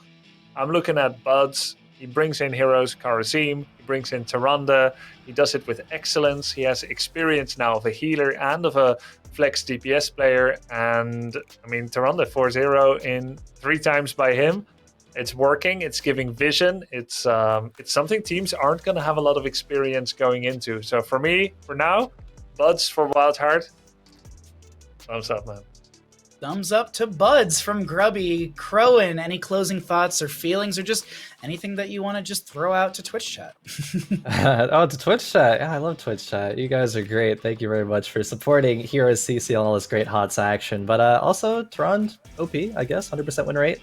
Maybe looking to, keep that going forward into tomorrow. 4 games played. We make it, 7 or something like that. They've clearly practiced this composition, WildHeart, so I'm really excited to see what opportunities that they can make it work, because it's not these traditional Tyrande comps where it's just, I have my tank go in and I stun off of that, and I'm here for a bit of double support action as well. WildHeart takes in these unorthodox picks and just, makes it work really well. Buds has been playing Tehran for literally years, probably the best Tehran player in North America, I would say. So fantastic stuff. Shoutouts as well to the teams that didn't make it forward in the bracket. Diamond Hands and Granite Gaming, better luck next time, but we got to move forward. This elimination phase, playoffs, it's getting hype. So we're going to see the best of the best action. Excited to see what happens tomorrow. I agree with you, Crow. And the games today were super good. The hype is real as there has been so much Heroes of the Storm HeroesCCL action, and it's been amazing to watch. I'm sitting here sweating, not because it's hot, but for these teams as the games were very sweaty today. The other thing to do, if you're feeling a little too hot, maybe a little uncomfortable in your current pair of underwear, you can go ahead and hit !PSD. It'll take you over to the Wisdom curated page of wonderful underwear that you can get 20% off of your order if you use Wisdom, WISDOM, at checkout. And you can be a little more comfortable when you're playing some of these Heroes of the Storm games. I have found myself into 6 new rankings. It's the best Heroes of the Storm I've ever played because of PSD underwear. So there you go. ! PSD in chat for that one. And the last thing to note for you all, we do have the award show happening later in July. ! Awards. We'll get you over to the Google survey for that one. No necessary things to fill out. You just click whichever nomination you like the most, and then you hit submit at the end. It's a very easy Google form to go through, and we encourage you to vote for the award show ! Awards. But that is going to do it for playoff day number 1 here for us at HeroesCCL, presented by Wisdom. It's been a blast of games. We'll be back tomorrow on Sunday for more HeroesCCL action at 1 o'clock PDT, 4 o'clock EDT, 22 CEST. Until then, I've been Bahamut, joined by Grubby and Crowan. You all have a wonderful night, stay safe, and we'll see you in the Nexus. Good night.